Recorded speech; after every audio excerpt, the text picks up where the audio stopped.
When lonely rancher Wyatt Reed cut open that blood-stained burlap sack on a storm-ravaged Wyoming night, he expected to find stolen grain or maybe a wounded animal.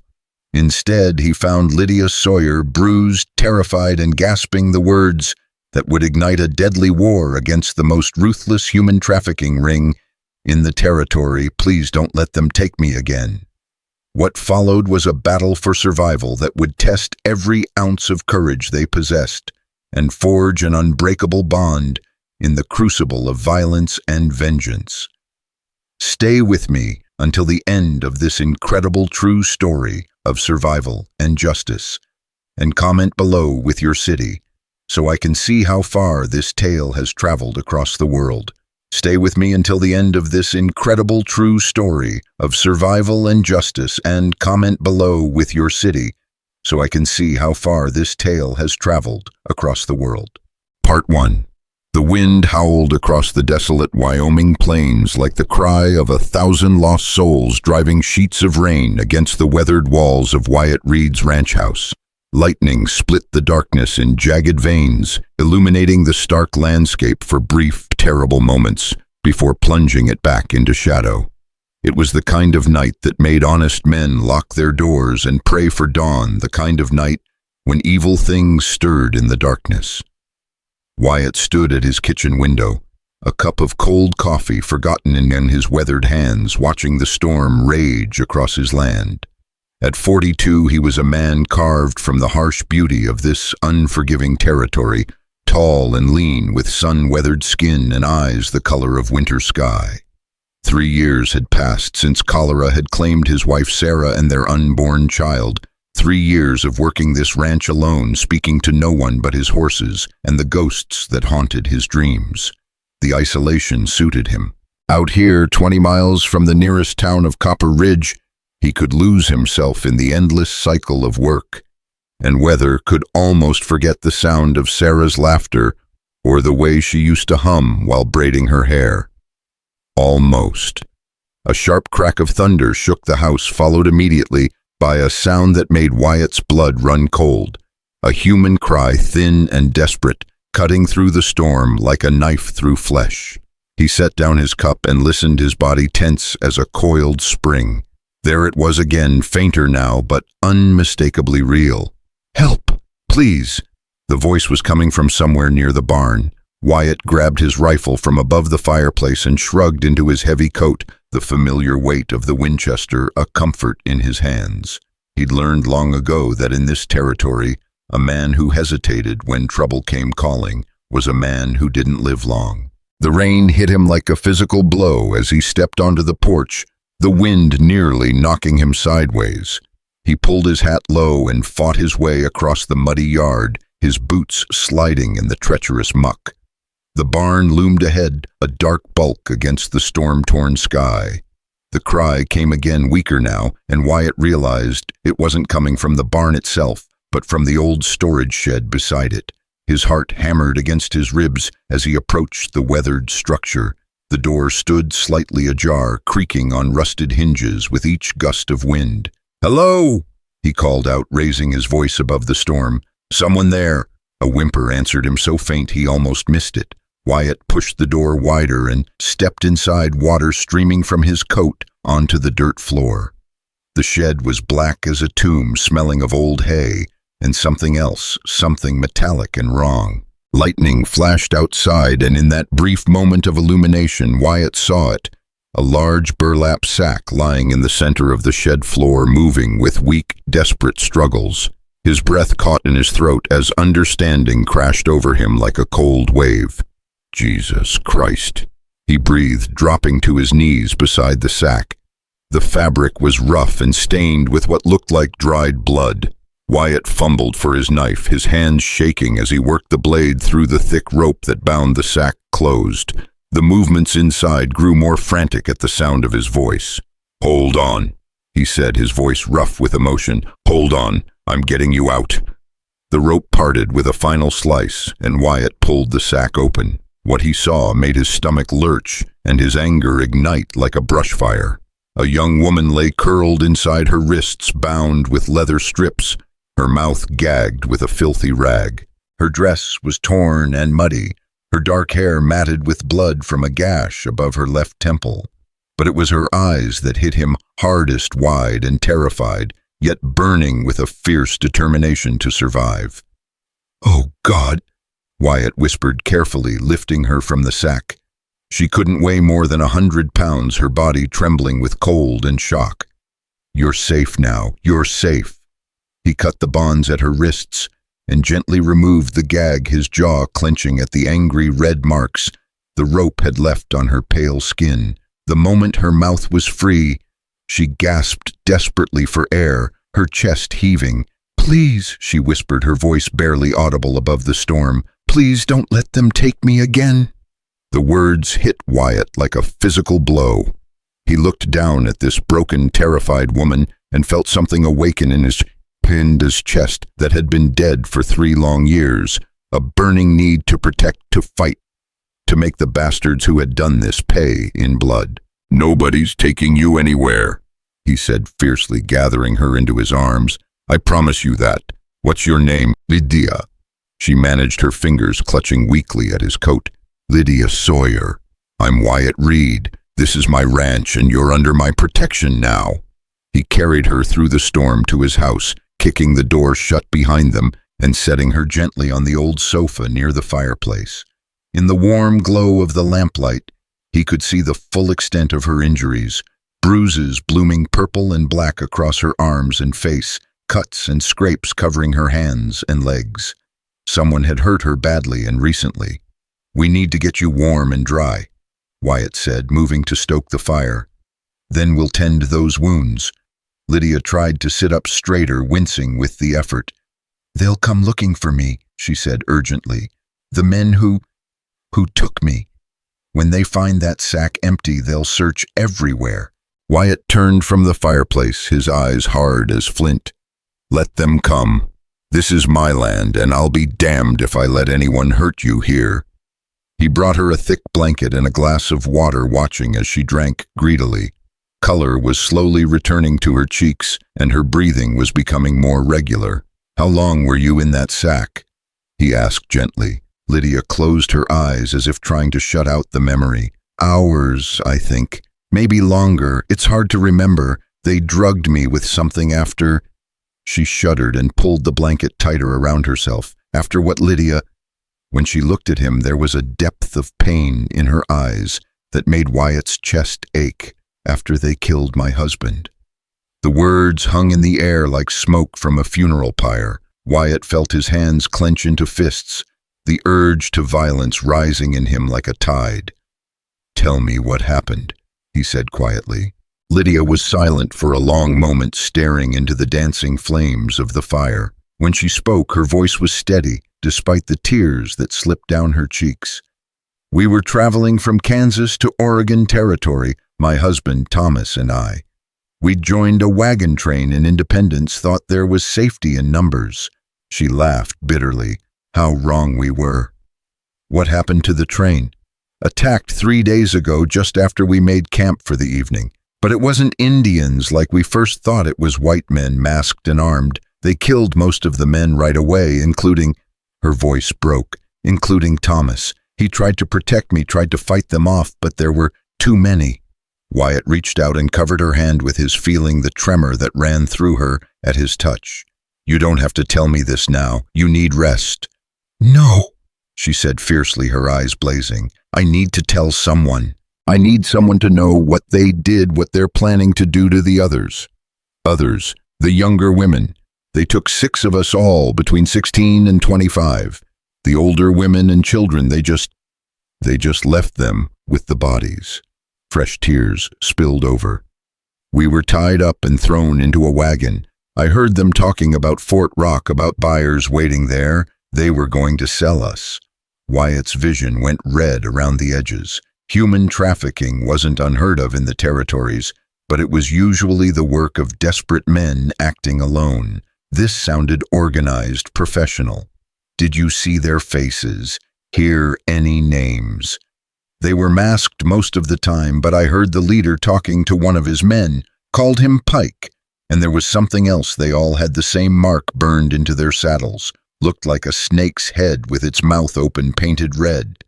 The blood in Wyatt's veins turned to ice. He knew that symbol, had heard the stories whispered in saloons, from Montana to Colorado. The Redmouth Riders, a gang of slavers and murderers who'd been terrorizing the frontier for the better part of 2 years. Marshal services in 3 territories had been hunting them, but they were like smoke in the wind, impossible to catch. "How did you get away?" he asked. "The storm," Lydia said, glancing toward the window, where rain still lashed against the glass. "They made camp about 5 miles from here, in a box canyon. The leader sent most of his men ahead to Fort Rock, said he'd follow with the merchandise in the morning, only left 3 men to guard us." She pulled the blanket tighter, her voice dropping to a whisper. "When the storm hit, one of the guards got careless, left the wagon unlocked while he went to help secure the horses. I managed to slip out, but they caught me before I got far. That's when they put me in the sack, said they'd deal with me properly once the weather cleared." "But you got away again." A ghost of a smile touched her lips. "Lightning spooked their horses. In the confusion, I rolled off their pack mule and into a gully. I crawled for what felt like hours before I saw the light from your barn." Wyatt stood and walked to the window, his mind racing. If the Redmouth Riders were camped just 5 miles away, they'd be coming for Lydia as soon as the storm passed. He had maybe until dawn to prepare to figure out how to protect her against men who killed without conscience and had nothing to lose. "Wyatt," Lydia said softly, and he turned to find her watching him with those remarkable eyes. "I know this isn't your fight. If you want to take me to town to the sheriff—" "No." The word came out harder than he'd intended. "The sheriff in Copper Ridge is a good man, but he's got 2 deputies and a drinking problem. Against the Redmouth Riders, that's not enough." "Then what do we do?" Wyatt looked at this brave, broken woman who'd survived horrors that would have crushed a weaker soul and made a decision that would change both their lives forever. "We fight," he said simply. "We make them pay for what they've done, and we make sure they never hurt anyone else again." The storm raged on outside, but inside the warm circle of lamplight, something new was being born. Not just an alliance of convenience, but a bond forged in blood and determination. Neither of them knew it yet, but they had just declared war on one of the most dangerous criminal organizations in the American frontier, and before it was over, that war would test every ounce of courage they possessed and transform them both in ways they could never imagine. Lydia shifted on the sofa, wincing as her injured body protested the movement. "You don't even know me. Why would you risk your life for a stranger?" Wyatt was quiet for a moment, thinking of Sarah, of the child they'd never had, of all the might-have-beens that haunted his dreams. Maybe because sometimes strangers are just friends you haven't met yet, or maybe because no one deserves what those animals did to you. He moved to his gun cabinet and began taking out weapons, rifles, pistols, boxes of ammunition. Right now, though, the why doesn't matter. What matters is making sure you're still breathing come morning. Outside, the storm began to show signs of weakening, the thunder growing more distant, the rain softening from a driving torrent to a steady downpour. Dawn was still hours away, but Wyatt could feel time slipping through his fingers like water. "Can you shoot?" he asked, checking the action on a Colt revolver. "Thomas taught me," Lydia said, accepting the weapon with steady hands. "I'm better with a rifle, but I can manage." "Good, because before this is over, you're going to need every skill you've got." As if summoned by his words, a new sound cut through the diminishing storm, the distant whinny of horses and the low voices of men who had murder on their minds. The Redmouth Riders had come calling, and the real test was about to begin. Wyatt extinguished the lamps, plunging the house into darkness. In the faint glow from the dying fire, he could see Lydia's pale face, determined despite her fear. "Whatever happens," he whispered, "remember that you're not a victim anymore. You're a survivor, and survivors fight back." The sound of hoofbeats grew closer, accompanied by the rattle of spurs and the creak of leather. Soon, very soon, the battle for Lydia Sawyer's freedom, and perhaps her very soul, would begin in earnest. In the distance, lightning still flickered against the horizon, as if the very heavens were bearing witness to the violence about to unfold on this desolate stretch of Wyoming rangeland. Two souls bound together by circumstance and courage prepared to face an enemy that had never known defeat. But as Wyatt Reed would soon discover, there were some things worth dying for and even more worth killing for. The storm outside was ending, but the storm in human hearts was just beginning. Researts, Part 2, Louis Viet Taintin 500 9000. Two liên kết liên mạch với các phần trước trong câu chuyện pha hội thoại tạo thành một câu chuyện liền mạch khi ghép lại. Mỗi phần liền mạch với phần trước không giới thiệu lại câu chuyện ở đầu phần mới, liên kết các phần của câu chuyện một cách liền mạch, sử dụng câu chuyện tiếp giữa các phần.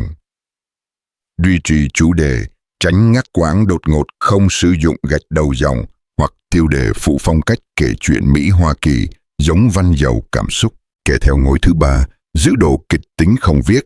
Lan man kết thúc phần không giới thiệu, phần sau modifier.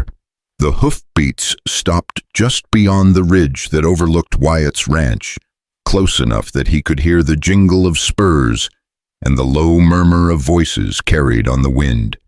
Through the rain-streaked window he caught glimpses of shadowy figures on horseback, 3 of them just as Lydia had said. They were studying his property, planning their approach. "They're here," he whispered, and felt Lydia tense beside him in the darkness. "How many?" 3, like you said. But that doesn't mean more aren't coming. Wyatt's mind raced through the layout of his ranch, calculating angles and cover. The house sat on a slight rise, giving him the advantage of higher ground, but it also made them visible from multiple directions. The barn and outbuildings could provide cover for attackers, and the storm had turned the yard into a muddy mess that would slow any escape. "Listen to me carefully," he said, his voice barely above a breath. "There's a root cellar beneath the kitchen. The entrance is hidden under the rug by the stove. If things go bad, you get down there and you stay down there until I come for you. I'm not hiding while you fight my battles." The fierce determination in her voice reminded him of Sarah, and for a moment his chest tightened with unexpected emotion. This isn't about hiding, it's about staying alive long enough to see justice done. One of the riders broke away from the group and began circling toward the back of the house. Wyatt cursed under his breath. They were going to try to surround him, cut off any escape routes, professional tactics from professional killers. "Change of plans," he said, grabbing a rifle and a box of shells. "We're going to the barn, better cover multiple exits, and I know every inch of it. Won't they expect that? Maybe, but it's better than being trapped in here like rabbits in a burrow." They slipped out the back door into the dying storm, moving low and fast across the muddy yard. The rain had softened to a steady drizzle, but the wind still howled through the buildings, masking the sound of their footsteps. Wyatt's boots found every puddle, every loose board, but years of working this land in darkness had taught him to move like a ghost. The barn door hung slightly open, creaking in the wind. Wyatt pushed it wider and ushered Lydia inside, breathing in the familiar scents of hay and leather and the warm bodies of his horses. Thunder, his big buckskin stallion, nickered softly at their approach, and Wyatt ran a calming hand along the horse's neck. "Easy, boy," he whispered. "Easy." Lydia moved to the far end of the barn, where a ladder led up to the hayloft. "Better view from up there," she said, already climbing. Wyatt followed, admiring her practical thinking despite everything she'd been through. The loft ran the full length of the barn with small windows at each end that offered commanding views of the house and surrounding buildings. Bales of hay provided natural fortifications, and the height gave them a significant tactical advantage. "There," Lydia whispered, pointing toward the house. 2 figures had emerged from behind the chicken coop, moving in a low crouch toward the front porch.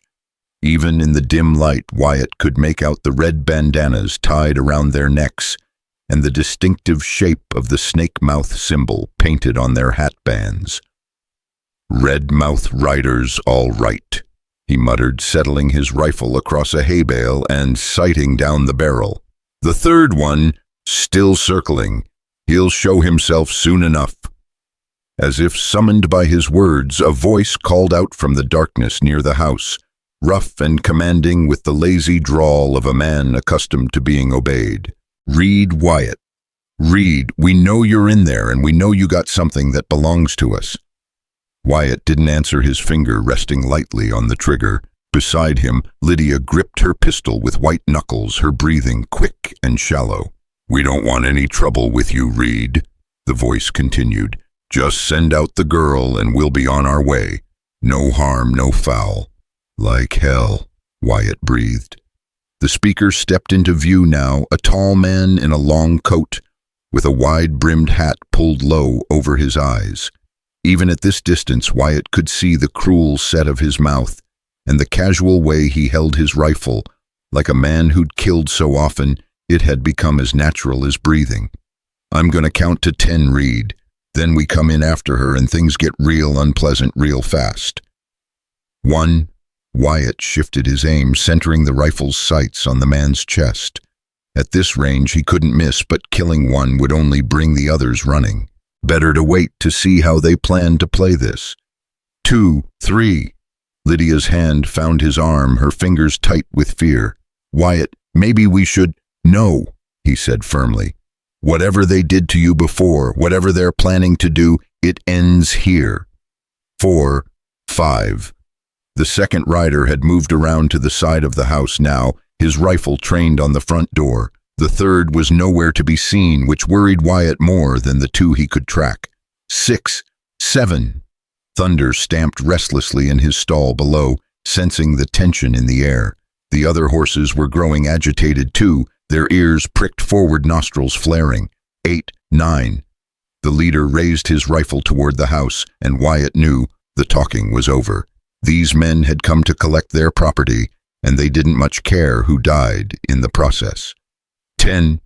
The rifle boomed, shattering the front window of Wyatt's house in an explosion of glass and splintered wood. The second rider opened fire immediately after, his bullets punching through the wooden walls like they were made of paper. "Now!"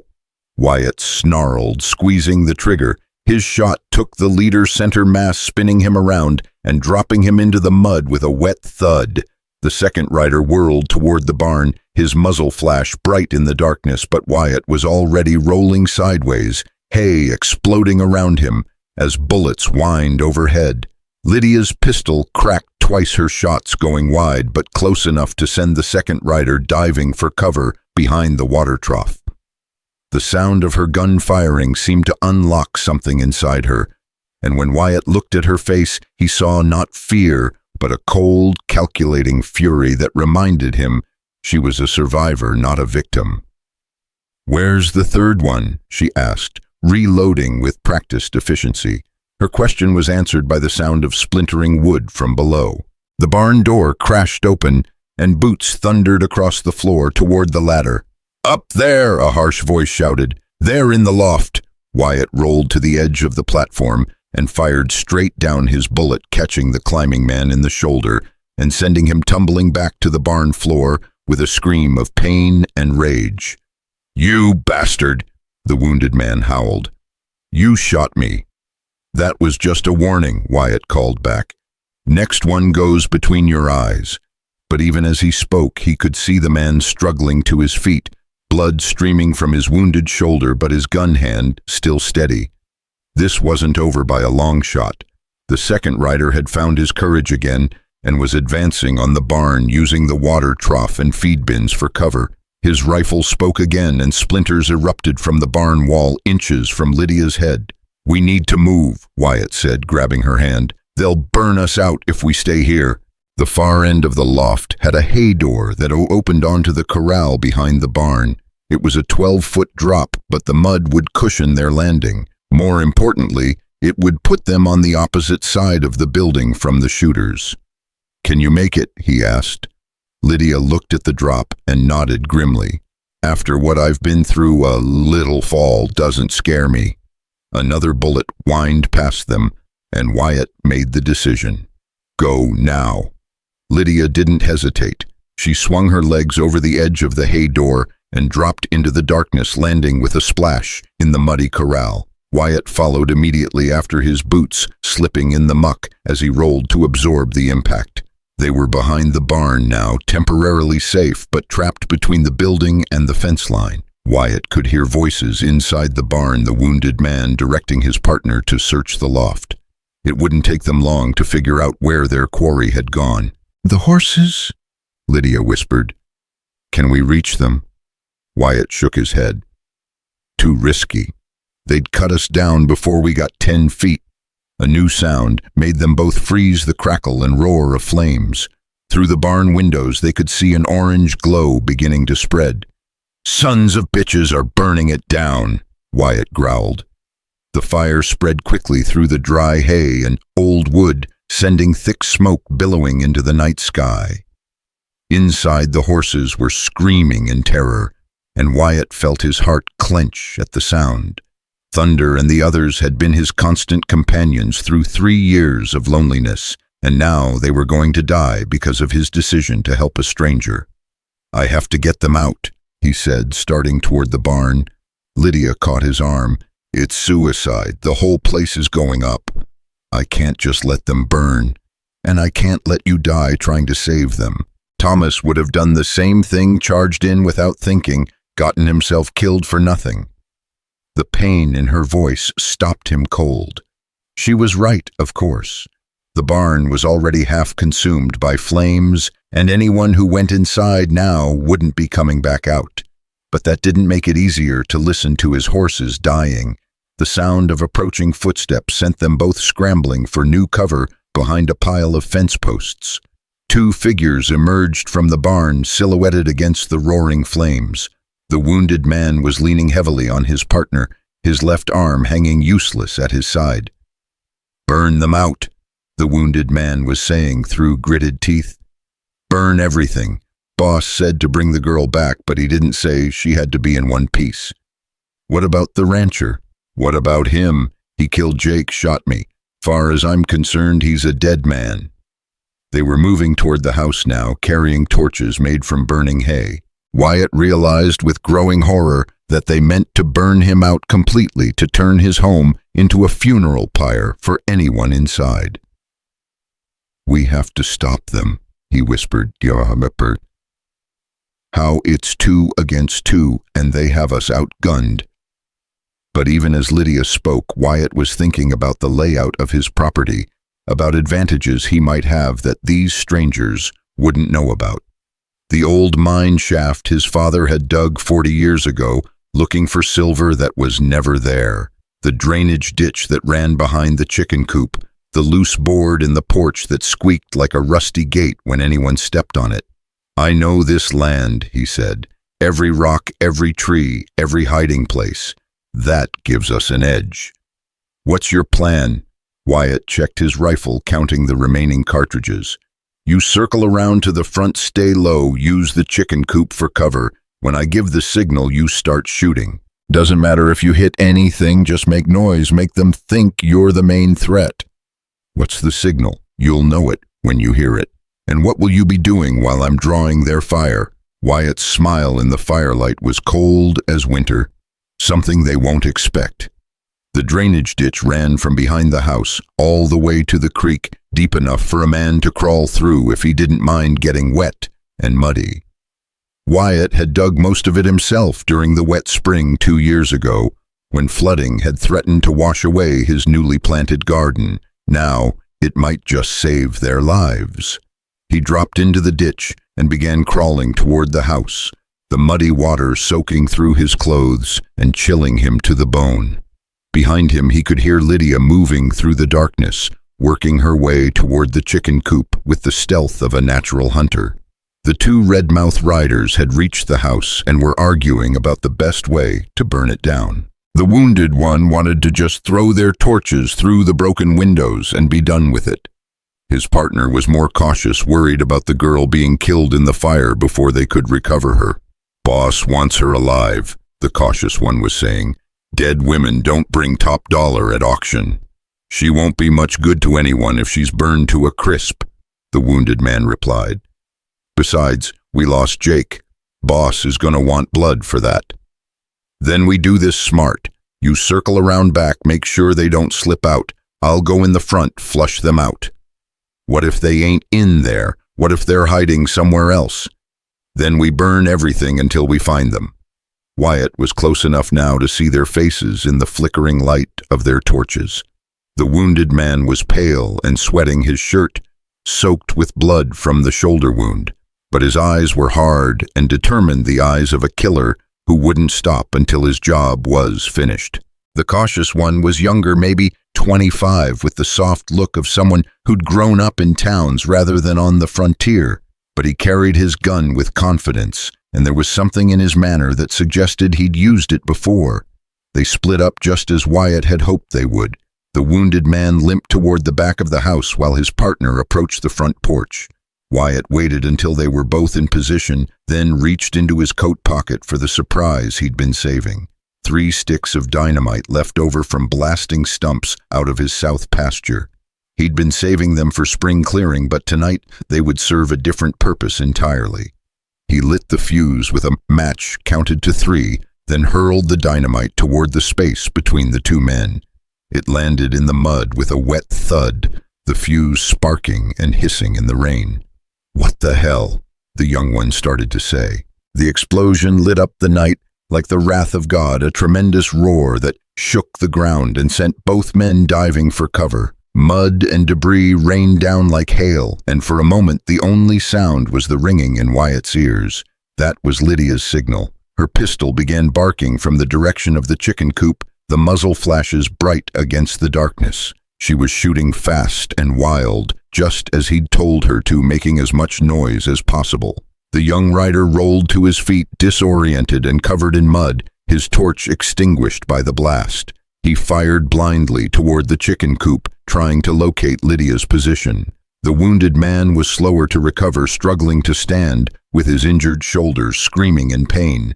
Wyatt rose from the drainage ditch like a specter from hell, his rifle already trained on the young rider. "Drop your weapons!" The man spun toward him, bringing his rifle around, but Wyatt was faster. His shot took the rider center mass, the impact lifting him off his feet and slamming him back against the porch railing. The wounded man saw his partner fall and made a desperate play, raising his own rifle with his good hand. But his wounded shoulder made his aim unsteady, and his shot went wide, the bullet splintering the porch post behind Wyatt's head.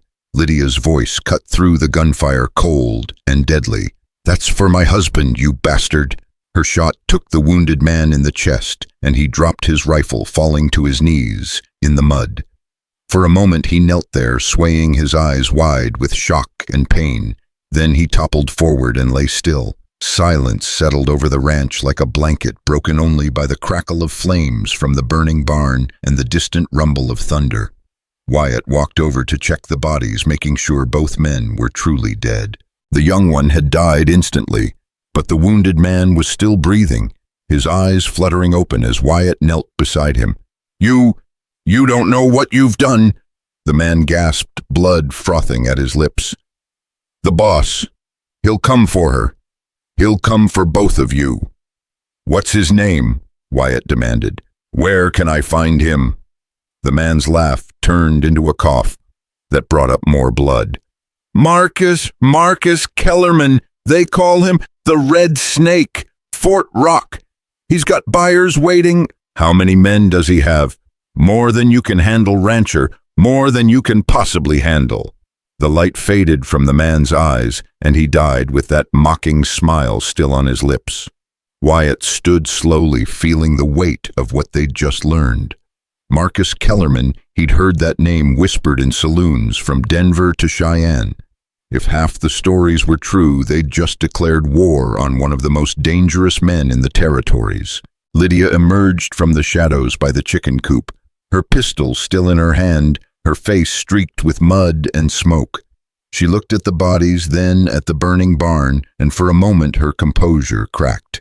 "My God," she whispered, "what have we done? What we had to do, Wyatt said firmly. They came here to take you back to sell you like livestock. Now they're dead and you're free. But for how long? She gestured toward the burning barn, the bodies in the mud. You heard what he said. This Kellerman will send more men, maybe the whole gang. Wyatt reloaded his rifle, his movements automatic after years of frontier living. Then we'll be ready for them. We can't fight an entire gang. We need help, the law, the army, something. The nearest army post is Fort Laramie, 3 days' ride south. The law is one sheriff with a drinking problem and 2 green deputies. By the time we get help, Kellerman will have moved on, taken his operation somewhere else. Then what do you suggest? Wyatt looked at the flames consuming his barn, at the bodies of the men who'd tried to destroy everything he'd built. A cold fury was building in his chest, the kind of anger that could burn for years without being extinguished. We take the fight to them, he said. We find this Fort Rock, and we end this before it gets any worse. That's suicide. Even if we could find them, it would be just the 2 of us against dozens of armed men. Not necessarily. I know a man in Sage Hollow about 2 days' ride east. Marshal Calvin Briggs, we served together in the war. If anyone can help us track down the Redmouth Riders, it's him. The barn collapsed in a shower of sparks and burning timber, taking with it 3 years of memories, and the horses that had been Wyatt's only companions since Sarah's death. He felt something break inside him at the sight, some last connection to the peaceful life he'd been trying to build. I'm sorry about your horses, Lydia said softly. I know they meant a lot to you. They were just animals, he said, but his voice was rough with suppressed emotion. What matters now is making sure no one else has to go through what you did. They spent the rest of the night searching the bodies and the remains of the barn, looking for anything that might tell them more about Kellerman's operation.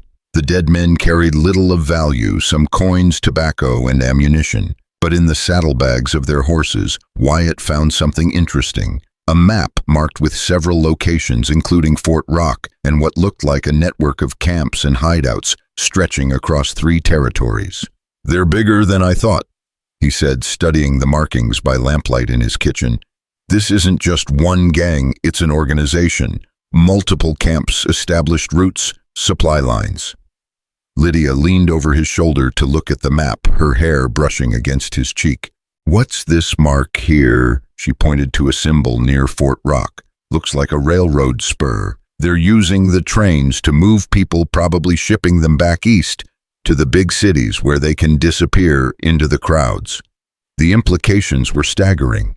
This wasn't just a local problem, it was part of a larger network that could be moving hundreds of people across the country. Young women like Lydia torn from their families and sold into slavery, their lives destroyed for the profit of men like Marcus Kellerman. We have to stop them, Lydia said, her voice filled with quiet determination. Not just for me, but for all the others they've taken. Wyatt folded the map and tucked it into his shirt pocket. Then we'd better get moving. Dawn's still a few hours away, but Kellerman's other men will be expecting his scouts to report back. When they don't, he'll know something's wrong. They gathered supplies quickly, food, ammunition, blankets, and medical supplies. Wyatt's surviving horse, an old mare named Belle, would have to carry them both until they could find more mounts. It wasn't ideal, but it would have to do. As they prepared to leave, Lydia picked up a framed photograph from the mantelpiece, a picture of Wyatt and Sarah on their wedding day, both of them young and full of hope for the future. She was beautiful, Lydia said softly. You must have loved her very much. More than life itself, Wyatt admitted. When she died, I thought my life was over, thought I'd just work this ranch until I died, and joined her. What changed? He looked at her standing there in his wife's old coat, her dark hair catching the lamplight, her eyes filled with strength despite everything she'd endured. You did, he said simply. You reminded me that there are still things worth fighting for in this world. They rode out as the first pale light of dawn began to touch the eastern horizon, leaving behind the smoldering ruins of Wyatt's old life and heading toward an uncertain future. But for the first time in 3 years, Wyatt Reed felt truly alive, driven by a purpose that burned brighter than any flame. Behind them, smoke still rose from the ashes of his barn, a funeral pyre for the peaceful life he'd tried to build. Ahead lay danger, violence, and quite possibly death, but also the chance for justice, for redemption, and perhaps for something he'd thought lost forever, the possibility of love born from shared courage and sacrifice. The war against the Redmouth Riders had begun in earnest, and there would be no turning back. Resayer TS Part 3. Lưu ý viết tan từ liên kết liền mạch với các phần trước trong câu chuyện và hội thoại tạo thành một câu chuyện liền mạch khi ghép lại. Mỗi phần liền mạch với phần trước không giới thiệu lại câu chuyện ở đầu phần mới. Liên kết các phần của câu chuyện một cách liền mạch. Sử dụng câu chuyện tiếp giữa các phần. Duy trì chủ đề. Tránh ngắt quãng đột ngột, không sử dụng gạch đầu dòng hoặc tiêu đề phụ phong cách kể chuyện Mỹ Hoa Kỳ, giống văn giàu cảm xúc. Kể theo ngôi thứ 3, giữ độ, kịch tính không viết lân man, kết thúc phần không giới thiệu. Phần sau, modifier the ride to Sage Hollow, stretched before them like a journey through purgatory, 2 days of hard traveling across some of the most unforgiving terrain in Wyoming territory. Belle Wyatt's aging mare carried them both with the stoic endurance of a horse bred for frontier hardship, but he could feel her laboring under the double load as they climbed into the foothills of the Medicine Bow Mountains. Lydia rode behind him, her arms wrapped around his waist, her body pressed close for warmth against the morning chill. She hadn't spoken much since they'd left the ranch, but he could feel the tension in her muscles the way she started at every unexpected sound. The events of the night had taken their toll, and he knew she was running on pure determination now, her body pushed far beyond its limits. "We'll rest at Willow Creek," he called back to her as they crested a ridge that offered a view of the valley below. Let Belle drink and give her a chance to recover. How much farther to Sage Hollow? "If we push hard, we can make it by tomorrow evening, but that depends on whether Kellerman's men are tracking us." As if summoned by his words, the distant sound of hoofbeats echoed from the canyon behind them. Wyatt reined Belle to a halt and listened, his blood turning cold as he counted the rhythm. At least 4 horses, maybe more, and they were moving fast. "Company," he said grimly. Lydia turned to look back down the trail they'd just climbed. "How did they find us so fast? Doesn't matter now. What matters is staying ahead of them." He spurred Belle into a gallop, the old mare responding with a burst of speed that belied her age.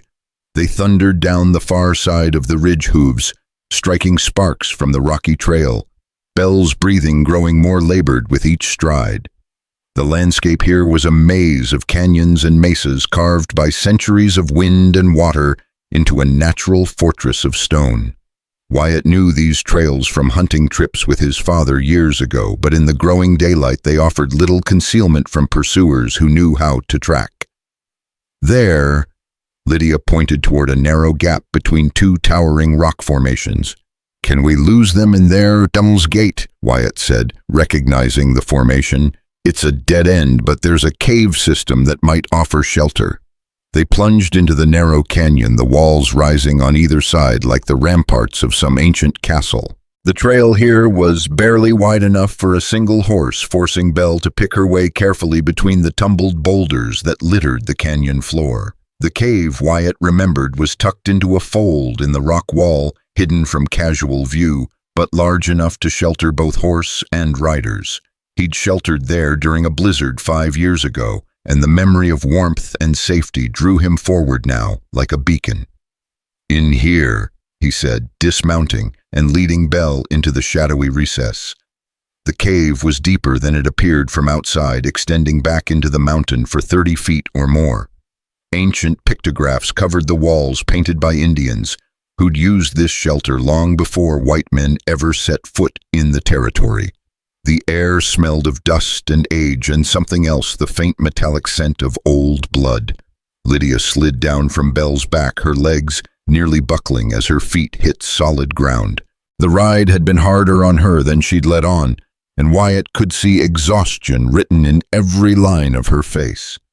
"You need rest," he said, spreading his bedroll on the sandy floor of the cave. "We don't have time. If those riders find us, they won't. This place is hidden from the main trail, and the entrance is narrow enough that I can hold off a dozen men with just a rifle." He helped her sit down on the bedroll, noticing how her hands shook as she accepted a drink from his canteen. The events of the past 24 hours were catching up with her, the adrenaline that had kept her going finally beginning to fade. "Tell me about this Marshal Briggs," she said, her voice barely above a whisper. "Can we trust him?" Wyatt settled down beside her, his rifle across his knees, listening for any sound of pursuit. "Calvin and I rode together during the war, fought at Antietam and Gettysburg. If there's a more honest man in the territories, I haven't met him. He was appointed federal marshal 3 years ago, been cleaning up the lawlessness around Sage Hollow ever since. Will he help us? If he can. Calvin's got jurisdiction over federal crimes, and human trafficking certainly qualifies. Problem is, he's got a big territory to cover and not many deputies." The sound of hoofbeats echoed from the mouth of the canyon, growing louder as the riders approached Devil's Gate. Wyatt motioned for silence, moving to the cave entrance where he could observe without being seen. 4 men rode into view, all wearing the distinctive red bandanas of Kellerman's gang. They moved with the practiced ease of professional manhunters, their eyes constantly scanning the canyon walls for any sign of their quarry. The leader was a massive man with a grizzled beard and a scar that ran from his left ear to the corner of his mouth. He rode a powerful black stallion that danced impatiently as he surveyed the canyon, its hooves striking sparks from the stone. "Tracks end here," one of the other riders called out, dismounting to examine the ground more closely. "They came this way, but I can't tell where they went after that." "Spread out," the scarred man ordered. "Ton, check every crevice, every shadow. They're here somewhere." Wyatt drew back deeper into the cave, his finger on the trigger of his rifle. The entrance was well concealed, but if the trackers were thorough enough, they might spot the disturbed sand where Belle's hooves had scuffed the ground. Beside him, Lydia was holding her breath, her pistol clutched in both hands. Her eyes were wide with fear, but her jaw was set with the same determination he'd seen when she'd shot the wounded rider back at his ranch. Minutes passed like hours as the searchers worked their way through the canyon. Wyatt could hear them calling to each other, their voices echoing off the stone walls. One of them passed within 10 feet of the cave entrance, close enough that Wyatt could have reached out and touched him. "Nothing here, Slade," the tracker finally reported. "If they came this way, they're long gone now." The scarred man, Slade, spat into the dust and wheeled his horse around. "Kellerman ain't gonna like this. He wanted that girl back before the buyers arrive at Fort Rock. Maybe they doubled back, took the trail toward Copper Ridge. Maybe, but my gut says they're headed for Sage Hollow looking for law help. We'll split up. You and Pike take the Copper Ridge trail. Me and Dutch will head for Sage Hollow. If they show up there, we'll be waiting for them." The sound of their departure faded gradually, leaving only the whisper of wind through the canyon and the distant cry of a hawk circling overhead. Wyatt waited another hour before venturing out to make sure they were truly gone. "We can't stay here much longer," he said, returning to where Lydia waited. "They're headed for Sage Hollow, too, probably planning to set up an ambush. Then we're riding into a trap." "Not necessarily. Calvin knows the country around Sage Hollow better than anyone. If we can get word to him, let him know we're coming, he might be able to turn the tables on them." "How?" Wyatt pulled out the map they'd taken from the dead riders, studying the network of trails and hideouts marked across its surface. "There's a line shack here about 10 miles north of Sage Hollow. Old Pete Donnelly used to run cattle through this area before the hard winter of '73 killed his herd. The shack's been abandoned for years, but it might still be standing. And it's got something these modern outlaws might not know about: a telegraph key. Pete strung wire to it back when he was trying to modernize his operation. If the line's still good, we might be able to get a message to Calvin. It was a desperate plan, but desperation was all they had left. They mounted Bell again and continued their journey, taking a circuitous route through the mountains that added miles to their travel, but kept them well away from the main trails. The line shack sat in a small meadow surrounded by aspens, whose leaves had turned gold with the approach of autumn. It was a simple log structure chinked with mud and moss, its roof sagging but still intact. The telegraph pole stood beside it like a lonely sentinel, its wire disappearing into the forest toward the distant town. "Looks deserted," Lydia said as they approached. "That's the idea. Pete built this place to be invisible from a distance, didn't want rustlers knowing where his line riders were holed up." The inside of the shack was dusty and cobwebbed but dry. A simple table and 2 chairs occupied the center of the single room, while shelves lined the walls still holding supplies left behind when Pete abandoned the place. The telegraph key sat on a smaller table near the window, its brass fittings green with age but still functional. Wyatt tested the connection, tapping out a simple message and listening for a response. For long moments there was nothing. Then the faint clicking of an answering signal came through the wire. "It works," he said, relief flooding through him. He began tapping out a more complex message using the military code he and Calvin had learned during the war. It took several attempts, but finally an acknowledgement came back, followed by a longer message that made Wyatt's heart sink. "What is it?" Lydia asked, seeing his expression. "Calvin's not in Sage Hollow. He's in Denver testifying in a federal case. Won't be back for a week." The news hit them like a physical blow. Without Calvin's help, they were on their own against Kellerman's entire organization. The odds, already long, had just become impossible. "There's more," Wyatt said, continuing to decode the message. "Deputy Marshal Santos is in charge while Calvin's away, but he's got his hands full with a range war brewing between 2 big ranchers. The whole area's a powder keg ready to explode." Lydia sank into one of the chairs, her shoulders sagging with exhaustion and despair. "Then it's over. We can't fight them alone." "Maybe not," Wyatt said thoughtfully, "but we might not have to." He was thinking about the map again, about the network of camps and routes that Kellerman had established. The man was obviously smart, but he was also ambitious. An organization that large required constant communication coordination between far-flung outposts, and that meant telegraph lines, he said suddenly. They're using the telegraph to coordinate their operations.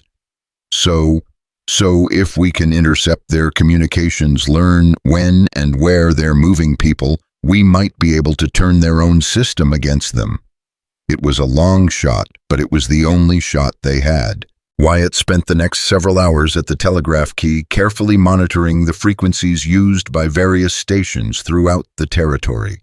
Most of the traffic was routine business shipping schedules, cattle prices, weather reports.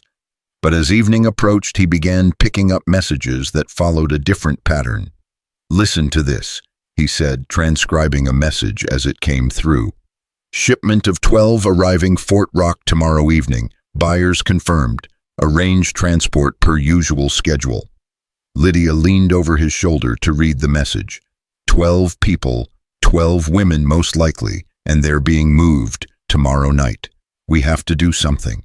We will. But first, we need to know more about their security, their routes, their weaknesses. They spent the night in the line shack, taking turns monitoring the telegraph while the other rested. As dawn broke over the mountains, they'd assembled a picture of Kellerman's operation that was both impressive and terrifying in its scope. The man wasn't just running a local gang, he was operating a sophisticated criminal enterprise that stretched from the Kansas border to the California gold fields. Women and girls were being collected from isolated settlements and wagon trains, then funneled through a network of holding camps before being shipped to buyers in the big cities. "Look at this," Lydia said, pointing to a message that had come through just before sunrise. "Kellerman's not just the field commander. He's got partners back east, people with political connections who protect the operation." The corruption goes all the way to Washington, Wyatt agreed grimly. No wonder they've been able to operate with impunity. A new message began coming through the wire, and Wyatt bent over the key to transcribe it. What he read made his blood run cold. Reed's woman escaped. 3 men down. Boss wants her back alive for special treatment, offering $1,000 bonus. She knows too much to be allowed to live. Lydia's face went pale as she read over his shoulder. They're not just hunting me for the auction anymore. They want to make an example of me. Let them come, Wyatt said, his voice hard as granite. We'll be ready for them. But even as he spoke the words, he knew they were hollow bravado. $1,000 bounty would bring every desperate man and opportunistic killer within 100 miles. They couldn't run forever, and they couldn't fight them all. There's something else, Lydia said quietly. Something I haven't told you about Kellerman. What? I saw him back at the wagon train massacre. I was hidden under one of the wagons when he rode up to check on his men's work. She shuddered at the memory. He's not just cruel, he's completely without conscience. He walked among the bodies of the people his men had killed, checking their pockets for valuables, and he was laughing. Laughing, like it was the funniest thing he'd ever seen. And when one of the wounded men tried to crawl away, Kellerman put a bullet in his head without even breaking stride. The image she painted was of a man who had moved beyond mere criminality into something approaching pure evil. Wyatt had known such men during the war, soldiers who had lost all connection to their humanity in the crucible of violence. Then we make sure he never hurts anyone else, he said simply. A distant sound made them both freeze, the rumble of approaching horses. Through the window, Wyatt could see dust rising from the trail that led to the line shack. Someone was coming, and they were coming fast. How many? Lydia asked, checking her pistol. Hard to tell, at least 6, maybe more. Wyatt quickly destroyed the telegraph equipment, smashing the key and cutting the wires. Whatever happened next, Kellerman's men wouldn't be able to use this station to coordinate their hunt. The line shack offered little in the way of defensive positions, but the forest around it was thick with aspens and underbrush that could provide cover for a fighting retreat. Wyatt gathered their supplies while Lydia prepared to destroy any evidence of their presence. The back window, he said. We'll slip out that way, circle around through the trees. But as they prepared to flee, the sound of hoofbeats stopped abruptly. Through the front window, Wyatt could see riders spreading out around the cabin, professional in their movements, cutting off all escape routes. Too late, he said grimly. They've got us surrounded. A voice called out from the trees, cultured and confident, with just a hint of southern drawl. Mr. Reed, Miss Sawyer, I believe you're in there, and I believe it's time we had ourselves a conversation. The voice could only belong to one man. Marcus Kellerman himself had come calling, and there would be no easy escape from this confrontation. Wyatt checked his rifle one final time and moved to the window, knowing that the next few minutes would determine whether they lived to continue their fight or died as just 2 more victims of the Redmouth Riders' reign of terror. What do you want, Kellerman? He called back. Why, I want to talk, of course. You've caused me considerable inconvenience, killing my men and interfering with my business operations. I think it's time we discuss terms for resolving this unfortunate situation. The only terms I'm interested in involve you swinging from a rope. Kellerman's laughter echoed through the trees, rich and genuinely amused. Oh, Mr. Reed, I do admire your spirit, but I'm afraid you're not in a position to dictate terms. You see, you're outnumbered, outgunned, and quite frankly out of your depth. Maybe, but I can guarantee you won't take us alive. Now, there's no need for such dramatic gestures. I'm prepared to be quite reasonable. Return Miss Sawyer to me, and I'll allow you to ride away from here unharmed. You have my word as a gentleman. Lydia moved to Wyatt's side, her face set with determination. Don't listen to him. His word isn't worth the breath it takes to speak it. The lady seems to have strong opinions about my character. Kellerman called out somehow, managing to sound both hurt and amused. But I assure you both I'm quite serious about my offer. Miss Sawyer has cost me 3 good men and considerable time and effort. In return for her safe delivery, I'm willing to overlook your transgressions. And if I refuse, then I'm afraid this ends badly for everyone involved. My men are positioned to burn you out if necessary, though I'd prefer to avoid damaging the merchandise." The casual way he referred to Lydia as merchandise sent a wave of cold fury through Wyatt. This wasn't just a criminal, this was a man who had completely dehumanized his victims, who saw women as nothing more than commodities to be bought and sold. "You've got 1 minute to decide, Mr. Reed," Kellerman continued. "After that, I'm afraid diplomacy gives way to more direct methods." Wyatt looked around the cabin, calculating angles and distances. The walls were thick logs that would stop most rifle bullets, but they wouldn't stand up to sustained fire. The windows offered good fields of fire, but also made them targets. And somewhere out there in the trees, Kellerman's men were waiting for the order to attack. "We need a miracle," Lydia whispered. "Sometimes," Wyatt said, remembering lessons learned in a dozen frontier battles. "You have to make your own miracles." He was thinking about the old Indian pictographs on the cave walls, about the stories his father had told him of warriors who'd used these mountains as fortress and sanctuary for centuries. If he could remember the lessons of those ancient fighters, maybe they stood a chance after all.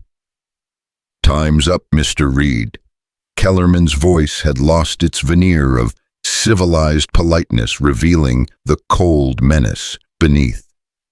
"I'm afraid I must insist on an immediate resolution to our little disagreement."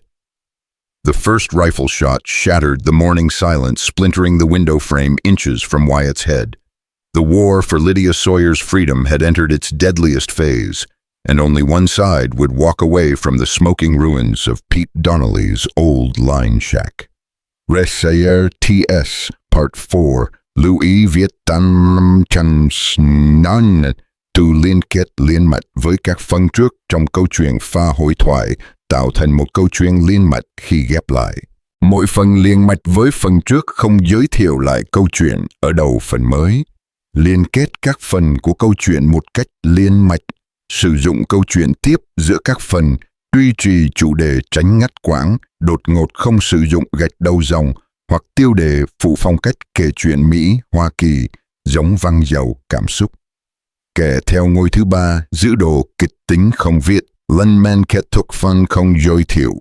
Phần sau Modifier, the bullet that shattered the window frame, was followed immediately by a volley of rifle fire that turned the morning air into a storm of lead and splinters. Wyatt dove to the floor, pulling Lydia down with him as bullets punched through the log walls, sending chunks of wood flying through the cabin like deadly hail.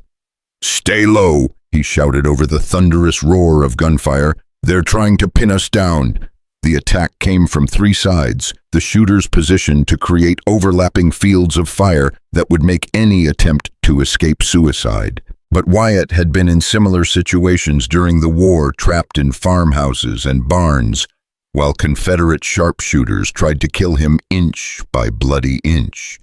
He'd learned that sometimes the only way out was through. "The root cellar," Lydia pointed toward a wooden trapdoor he'd noticed earlier, half hidden under a pile of old harness leather. Pete must have dug it for storing supplies. Wyatt nodded, understanding immediately. If the cellar connected to an old mine shaft or natural cave system, it might offer an escape route that Kellerman's men didn't know about. He crawled across the floor while bullets whined overhead, sweeping aside the leather to reveal a heavy oak door set into the floor. The gunfire stopped abruptly, replaced by Kellerman's voice calling from the trees. "Stubborn to the end, I see. Very well, gentlemen, burn them out." Through the bullet-shattered windows, Wyatt could see men emerging from cover carrying torches and bottles of what looked like kerosene. They moved with military precision, covering each other as they advanced on the cabin. In minutes, the place would be an inferno. "Now or never," he said, hauling open the trapdoor. A ladder descended into darkness, disappearing beyond the reach of the pale light filtering through the cabin's windows.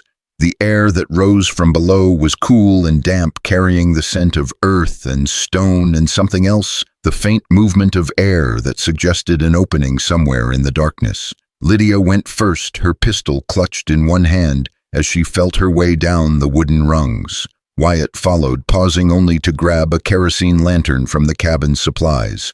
Above them, he could hear the crackle of flames beginning to take hold, the acrid smell of burning wood and tar paper drifting down through the trapdoor. The cellar was larger than he'd expected, carved out of the living rock that formed the foundation of the mountain. Old Pete had been more ambitious than anyone realized, creating a storage space that could hold supplies for an entire winter. Wooden shelves lined the walls, still holding canned goods and tools left behind when the operation was abandoned. There, Lydia said, pointing toward the far end of the cellar, where a narrow tunnel disappeared into the rock. Natural cave system. It might lead to another opening. They had no choice but to follow it. Above them, the fire was spreading rapidly, the heat and smoke already beginning to filter down through cracks in the cabin's floor. Soon, the entire structure would collapse, sealing the cellar entrance and trapping them underground. The tunnel was barely wide enough for a single person, forcing them to crawl on hands and knees through passages carved by centuries of flowing water. Wyatt's lantern cast dancing shadows on the walls, revealing ancient limestone formations and the occasional glint of mineral deposits in the rock. "How far do you think it goes?" Lydia asked, her voice echoing strangely in the confined space. "Can't tell, but there's definitely air movement, which means it has to open somewhere." They crawled for what felt like hours, but was probably only minutes, the sound of their breathing harsh in the enclosed space. Behind them, the glow of fire flickered at the tunnel entrance as the cabin above burned to its foundation. There would be no going back now. The tunnel began to widen, opening into a larger chamber where they could finally stand upright. Wyatt held the lantern high, revealing a natural cave that stretched away into darkness. Ancient flowstone formations hung from the ceiling like frozen waterfalls, and a small stream trickled along one wall, disappearing into a crack in the floor. "Listen," Lydia said, tilting her head. In the distance, barely audible over the sound of dripping water, came the faint echo of voices. Kellerman's men were searching for their bodies in the ruins of the cabin, trying to determine if their quarry had escaped or been consumed by the flames. "We need to keep moving," Wyatt said. "They'll figure out about the cellar soon enough." The cave system proved to be extensive, a maze of passages and chambers that honeycombed the mountain. Some were natural formations carved by water over millennia, while others showed signs of human modification, mining shafts and support timbers left by prospectors who'd worked these mountains decades earlier. They followed the main passage, guided by the flow of air that promised an eventual exit.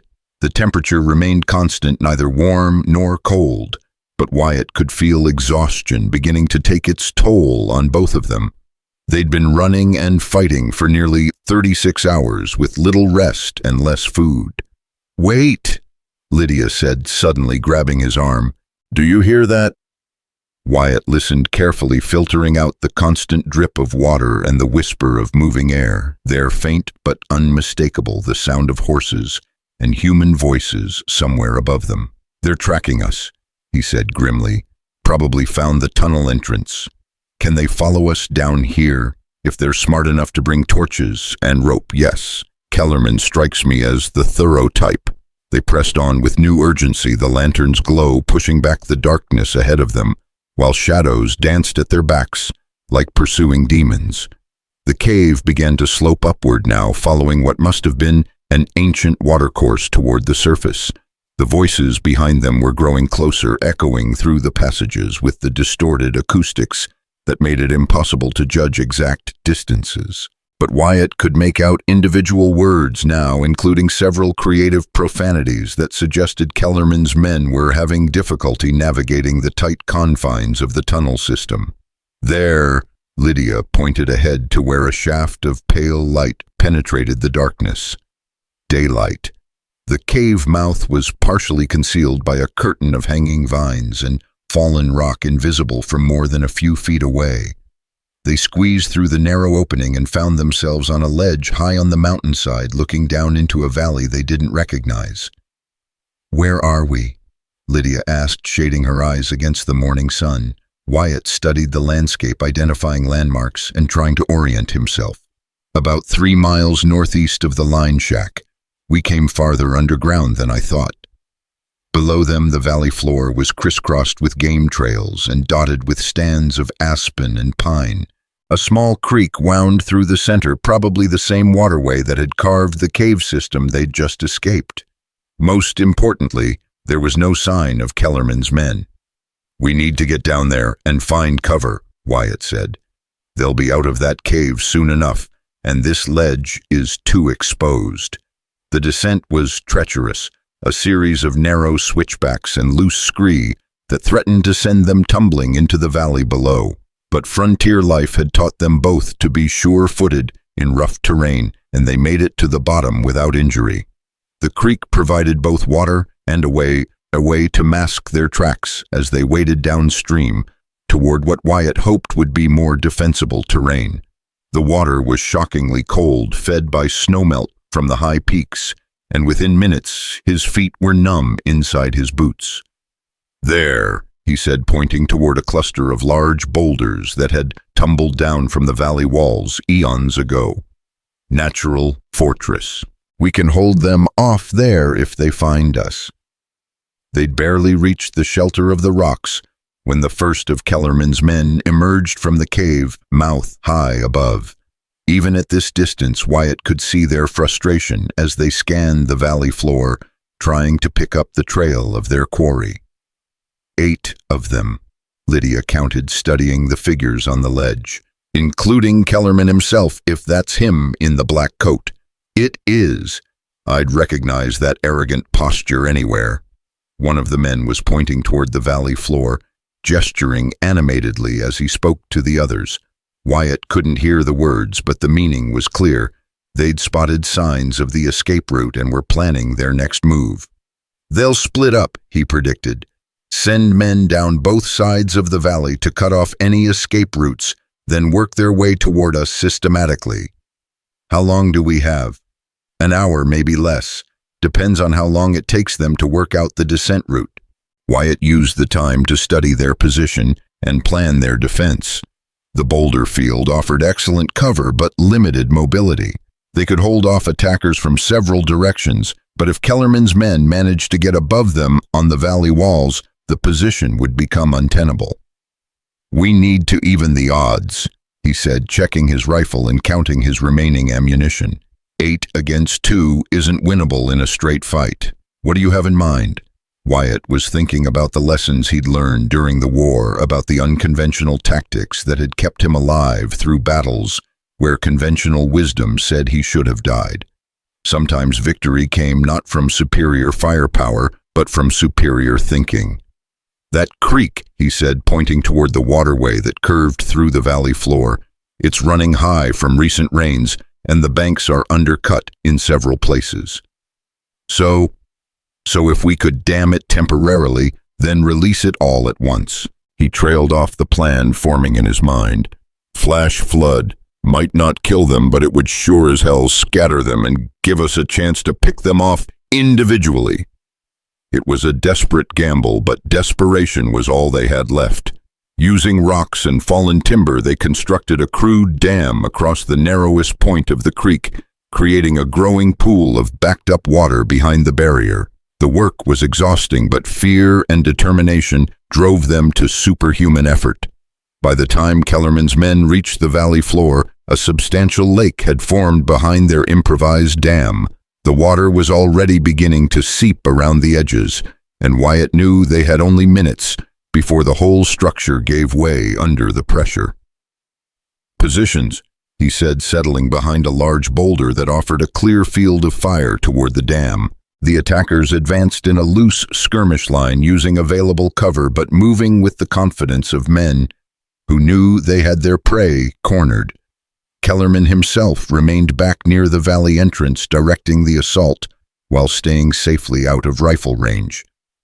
Wait until they're all in the kill zone, Wyatt whispered. Then shoot out the center support of the dam. The leading elements of the attack force were almost in position when one of them noticed something wrong. "Hey," the man called out. "This creek's supposed to be running. Where's all the water?" His question was answered by the sharp crack of Wyatt's rifle. The bullet struck the key timber in the center of the dam, and the entire structure collapsed in a thunderous roar of released water and tumbling rocks. The flash flood hit Kellerman's men like the fist of an angry god, a wall of muddy water 6 feet high that swept down the valley floor with the force of a freight train. Some of the men managed to scramble to higher ground, but 3 were caught in the open and swept away, their screams lost in the roar of rushing water. "Now!" Wyatt shouted, opening fire on the scattered survivors. Lydia's pistol barked beside him, her shots carefully aimed at the men who were struggling to regain their footing in the aftermath of the flood. One of them spun and fell, clutching his shoulder, while another dove for cover behind a fallen tree trunk. The sudden reversal had thrown Kellerman's attack into chaos, but Wyatt knew their advantage would be temporary. The gang leader was already shouting orders, rallying his remaining men and organizing a new assault. And this time they'd be ready for tricks. "We need to move," Wyatt said, gathering their supplies. "They'll regroup and come at us from multiple directions." "Where can we go?" "They've got the valley exits covered." Wyatt studied the terrain around them, looking for any advantage they could exploit. The valley walls were steep, but not impossible to climb, and there were several gullies that might offer concealed routes to higher ground. But getting there would mean crossing open ground under the guns of experienced killers. "Up there," he said, pointing toward a narrow ravine that cut into the eastern wall of the valley. "If we can reach that gully, it might take us over the ridge to the main trail. That's a lot of open ground to cover. You got a better idea." Before she could answer, the crack of rifle fire echoed through the valley as Kellerman's men opened up from their new positions. Bullets whined off the rocks around them, sending stone chips flying in every direction. "Covering fire," Wyatt said, sighting his rifle on a muzzle flash among the trees. "Keep their heads down while I scout a route." He squeezed off 3 quick shots, gratified to hear a yelp of pain from one of their attackers. Beside him, Lydia was firing steadily and accurately, her farm girl training with a pistol showing in every shot. The route to the ravine was a nightmare of exposed ground and scattered cover, but it was their only chance. Wyatt led the way, sprinting from boulder to boulder, while bullets kicked up spurts of dirt around his feet. Behind him, Lydia followed with the desperate grace of someone who knew that stopping meant death. They were halfway to the ravine when disaster struck. Lydia stumbled over a loose rock and went down hard, her pistol flying from her grasp as she hit the ground. Above them on the valley wall, one of Kellerman's men had worked his way into position for a clear shot. "Down!" Wyatt shouted, but he was too far away to help.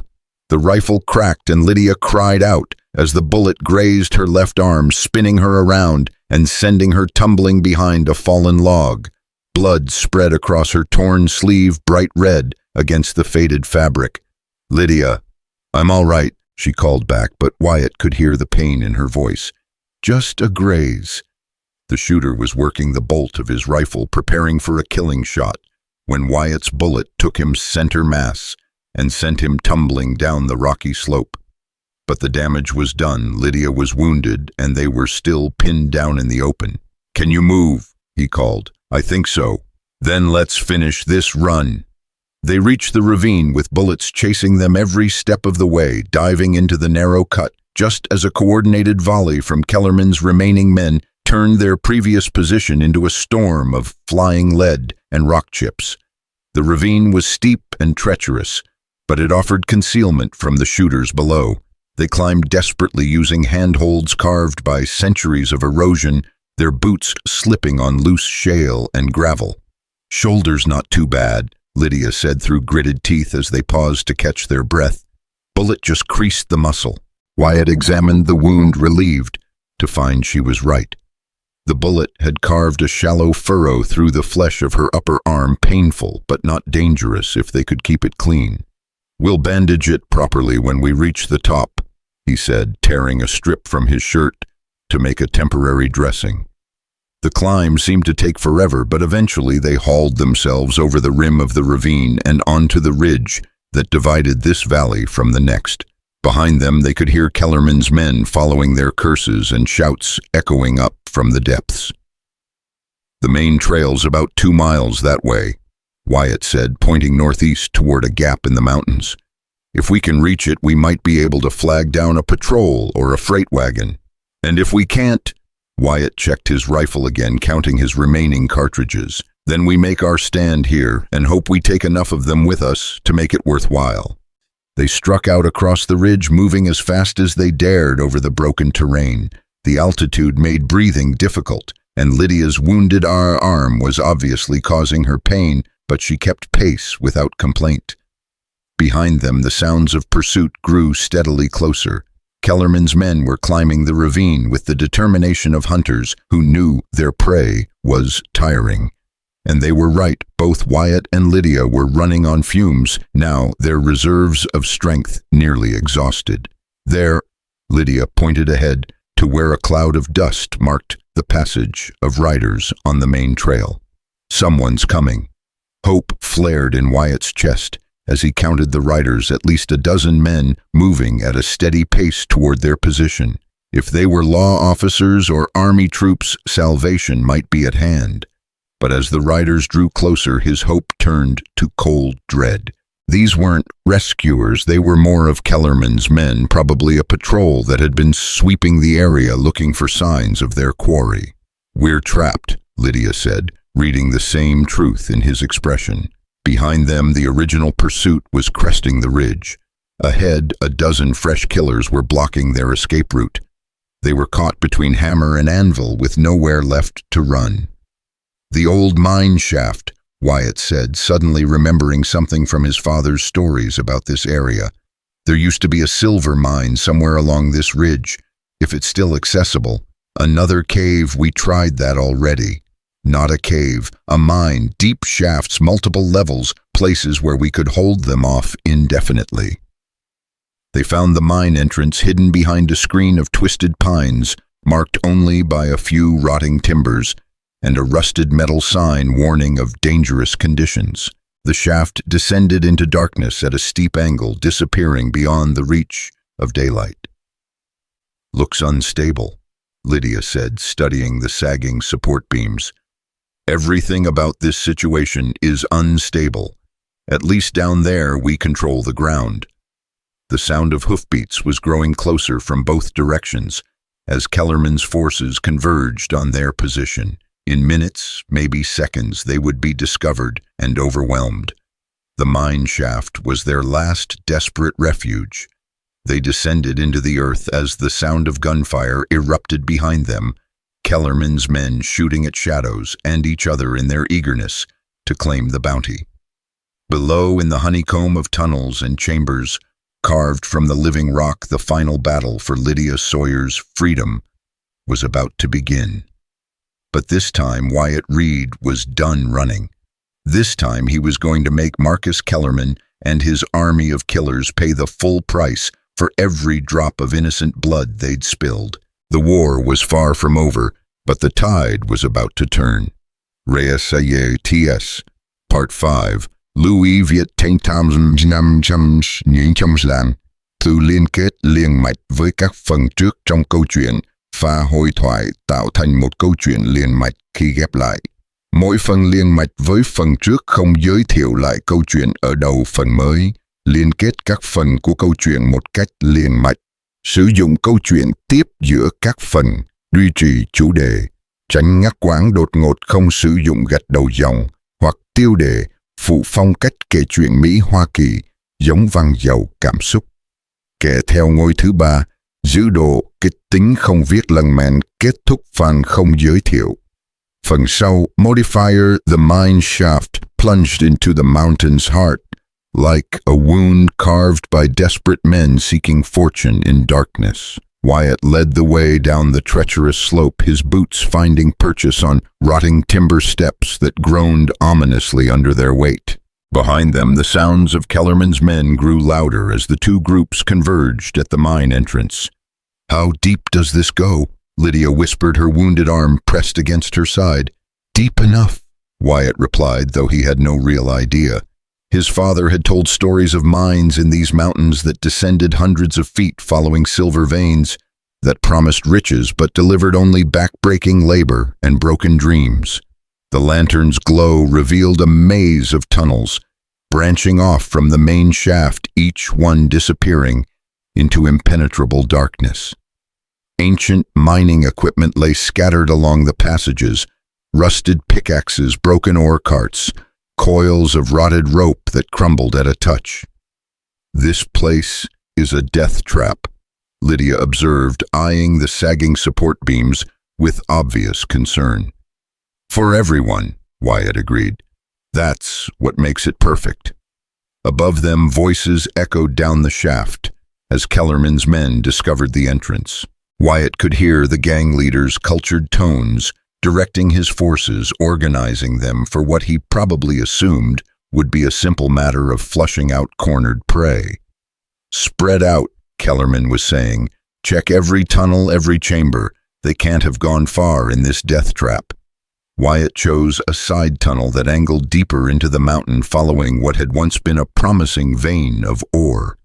The passage was narrow enough that attackers would have to come single file, negating their numerical advantage. Ancient timber props supported the ceiling, but many showed signs of rot and instability. "Here," he said, finding a natural chamber where the tunnel widened into a room-sized cavern. "We make our stand here." The chamber offered several advantages: multiple exit tunnels, natural rock formations that provided cover, and a position that forced attackers to expose themselves as they entered. Most importantly, the ceiling was supported by a massive timber beam that looked suspiciously unstable. "Can you shoot with that arm?" he asked, helping Lydia settle behind a fallen ore cart. "Well enough," she said, checking her pistol. "How many bullets do you have left?" "Dozen rifle rounds, maybe 6 for the handgun. Not exactly an arsenal." "Then we'll have to make them count." The first of Kellerman's men appeared at the tunnel entrance, moving cautiously with a torch held high. The flickering light cast dancing shadows on the cavern walls, making it difficult to distinguish between rocks and human figures. Wyatt let him advance halfway into the chamber before firing. The rifle's boom was deafening in the confined space, and the man dropped his torch as he fell, plunging half the cavern into darkness. The flame guttered out in a pool of his own blood. "One down," Lydia said grimly. 11 to go. More voices echoed from the tunnels as Kellerman's men reacted to the gunshot. They were being more careful now, advancing with professional caution rather than the reckless confidence they'd shown above ground. "Reed," Kellerman's voice boomed through the passages. "You're only delaying the inevitable surrender now, and I'll make sure the lady's death is quick." "Go to hell," Wyatt shouted back. "I've been there, my friend. It's not nearly as unpleasant as you might think." 2 more men appeared at different tunnel entrances simultaneously, trying to divide Wyatt's attention. He shot the first one, but the second managed to get off a shot before diving back into the darkness. The bullet ricocheted off the cavern wall, showering them with rock fragments. "They're testing our positions," Lydia said, "trying to figure out where we are." "Let them. Every man they lose makes the odds a little better." But even as he spoke, Wyatt knew they were fighting a losing battle. Kellerman had enough men to keep them pinned down, while others worked their way through the maze of tunnels to attack from unexpected directions. It was only a matter of time before they were overwhelmed. The sound of splintering wood echoed through the chamber as someone began attacking one of the support beams in an adjacent tunnel. Kellerman was trying to bring down sections of the mine to trap them, perhaps hoping to take Lydia alive from the wreckage. "Smart," Wyatt admitted grudgingly, "but not smart enough." He'd been studying the massive support beam above them, noting the stress cracks and areas of visible rot. If that beam came down, it would bring a significant portion of the mine ceiling with it, enough to block the main tunnels, and trap anyone unfortunate enough to be caught on the wrong side. "When I tell you to run," he said to Lydia, "you head for that tunnel there." He pointed toward a narrow passage that angled upward toward what he hoped was another exit. "Don't look back, don't hesitate, just run."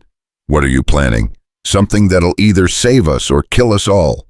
3 men burst into the chamber simultaneously from different entrances, their coordinated attack designed to overwhelm the defenders through sheer firepower. Wyatt's rifle spoke twice, dropping 2 of them, while Lydia's pistol accounted for the 3rd. But more were coming, their boots echoing through the tunnels like approaching thunder. "Now!" Wyatt shouted, swinging his rifle toward the main support beam. The first shot splintered the ancient timber, sending a shower of wood chips cascading to the floor. The second shot punched completely through the beam, and suddenly the entire structure began to groan and shift as tons of rock and earth pressed down from above. "Run!"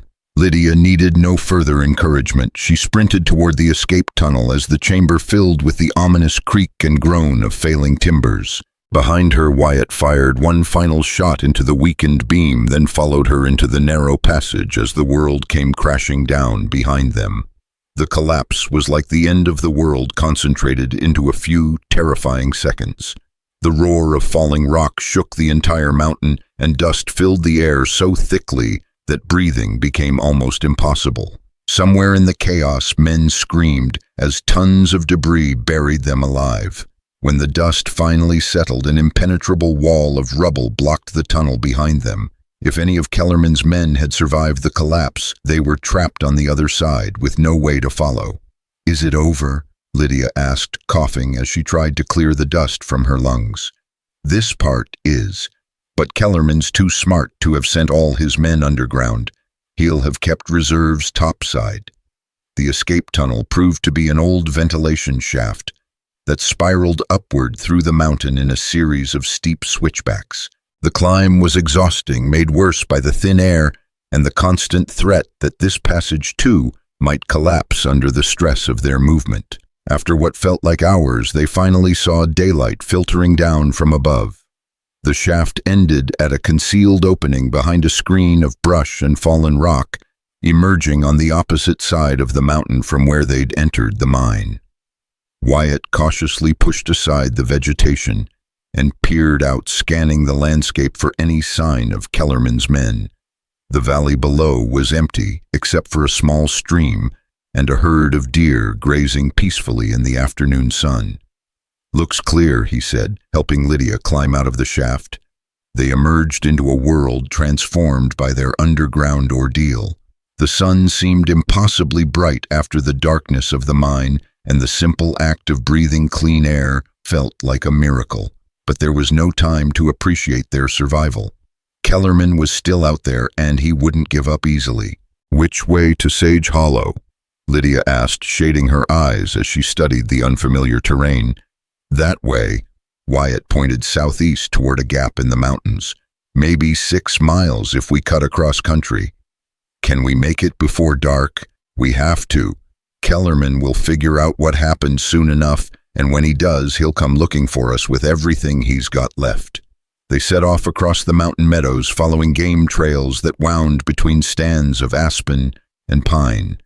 The walking was easier here than in the rocky terrain they'd left behind, but Lydia's wounded arm was obviously causing her considerable pain. "Let me look at that," Wyatt said during one of their brief rest stops. The makeshift bandage was soaked with blood, and when he carefully peeled it away, he could see that the wound had reopened during their escape from the mine.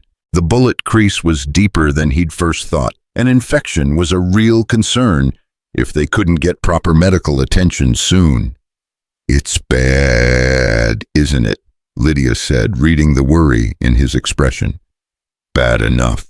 We need to get you to a doctor after we stop Kellerman. There are still 5 women being held at Fort Rock waiting to be sold like cattle. We can't abandon them." Her fierce determination reminded him why he'd been willing to risk everything for her. This wasn't just about survival anymore. It had become a crusade for justice, a fight to protect the innocent from predators who saw human beings as nothing more than commodities. The telegraph intercepts mentioned a buyer arriving tonight, he said. If we can get word to the authorities, what authorities? You said yourself that the local law is overwhelmed, and Kellerman has connections that reach all the way to Washington. She was right, of course, but that didn't mean they were powerless. During the war, Wyatt had learned that sometimes a small force with determination and good intelligence could accomplish what armies could not. There might be another way, he said thoughtfully.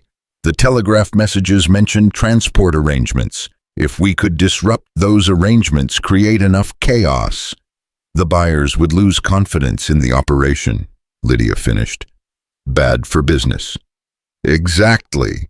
And men like Kellerman understand business better than anything else. As they crested a ridge that offered a view of the country ahead, Wyatt spotted something that made his heart leap with hope. In the distance, barely visible through the afternoon haze, a column of smoke rose from what could only be a settlement. Sage Hollow, he said. We're almost there, but their relief was short-lived. As they descended toward the town, the sound of hoofbeats echoed from the valley behind them. Kellerman's surviving men had found their trail and were closing in fast. How many? Lydia asked, though she was already checking her pistol. 4, maybe 5. Kellerman himself is probably with them. They were caught in the open again with minimal cover and nowhere to run. But this time Wyatt realized they had something they hadn't possessed before: proximity to civilization and potential allies. The church bell, he said, pointing toward the steeple that rose above the buildings of Sage Hollow. If we can reach it, ring it loud enough. The whole town will come running, Lydia agreed. Question is, will they help us or turn us over to Kellerman? It was a gamble, but it was the only chance they had. They ran toward the town as the pursuit drew closer, their boots pounding against the hard-packed earth of the main road. Behind them, rifle shots cracked through the air, but the range was still too great for accuracy. Sage Hollow was larger than Wyatt had expected, a thriving community built around a crossroads where several major trails converged. False-fronted buildings lined the main street, and he could see people going about their daily business, unaware of the drama racing toward them. The church, he gasped, pointing toward a whitewashed building with a tall bell tower. They burst through the church doors just as Kellerman's men thundered into town, their horses lathered with sweat and their faces grim with murderous intent. Wyatt bounded up the narrow stairs to the bell tower, grabbing the rope with both hands and throwing his full weight against it. The bronze bell's voice boomed across the valley, its urgent toll echoing off the surrounding mountains. Once, twice, 3 times he rang it, the ancient signal for danger that every frontier community understood. Below in the street, people were emerging from buildings drawn by the bell's imperative summons. Kellerman's men had reined up in the center of town, their leader dismounting to speak with a group of townspeople who'd gathered around them. What's he telling them? Lydia asked, peering through the tower window. Probably some story about us being wanted criminals. Kellerman's smooth enough to sell ice to Eskimos. But even as he spoke, Wyatt noticed something that gave him hope. Several of the townspeople were shaking their heads, backing away from Kellerman's men with obvious suspicion. And there, pushing through the crowd with the determined stride of a man who meant business, came a familiar figure in a deputy marshal's badge. Santos, Wyatt breathed. Deputy Marshal Santos. The federal lawman was young, maybe 30, but he carried himself with the quiet confidence of someone who'd faced down dangerous men before. As he approached Kellerman's group, his hand rested casually on the butt of his holstered pistol.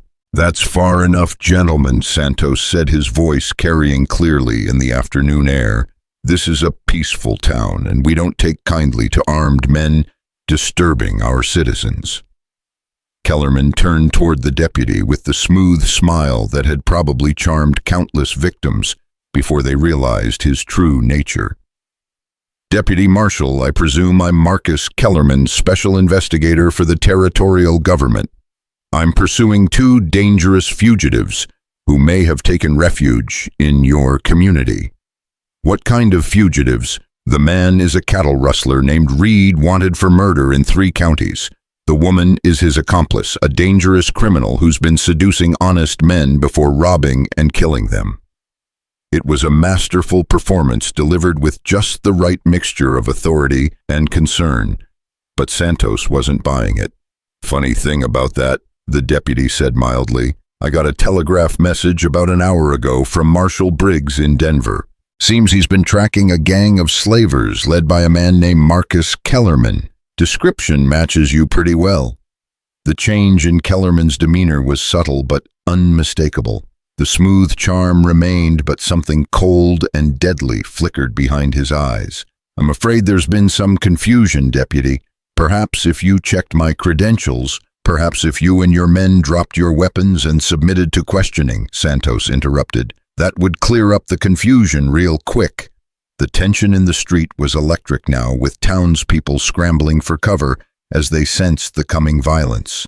Kellerman's men were shifting in their saddles, hands moving toward their guns. I don't think so, Kellerman said softly. You see, Deputy, I have urgent business to conclude, and I can't allow local law enforcement to interfere with territorial affairs.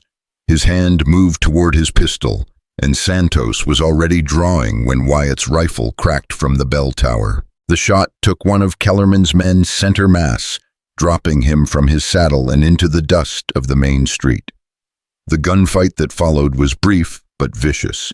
Santos proved to be fast and accurate, with his pistol putting down another of Kellerman's men before diving for cover behind a water trough. The remaining outlaws scattered, using buildings and wagons for cover as they returned fire. From the bell tower, Wyatt had a commanding view of the battlefield. His rifle spoke again, and another of Kellerman's men spun and fell, clutching his shoulder. But the gang leader himself had found cover behind a stone foundation and was directing his remaining followers with cool professionalism. We need to get down there, Lydia said. Help Santos finish this. Too dangerous. They'll cut us down before we reach the street.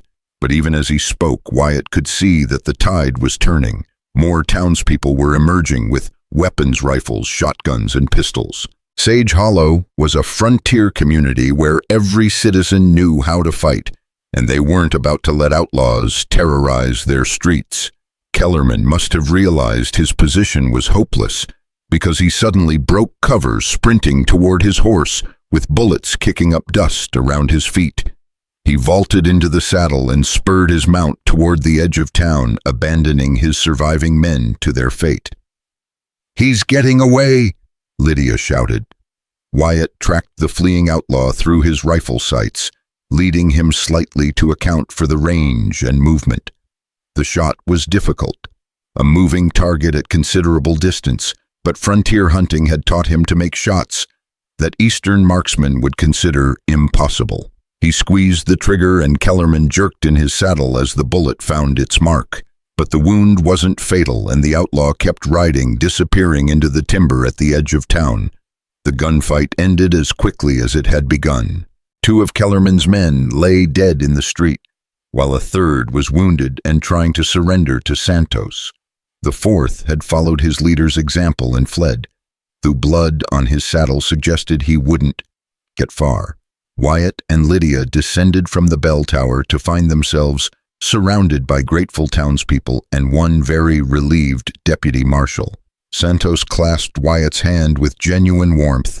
Reed, I presume Marshal Briggs told me to keep an eye out for you, said you might need help with a particularly nasty situation.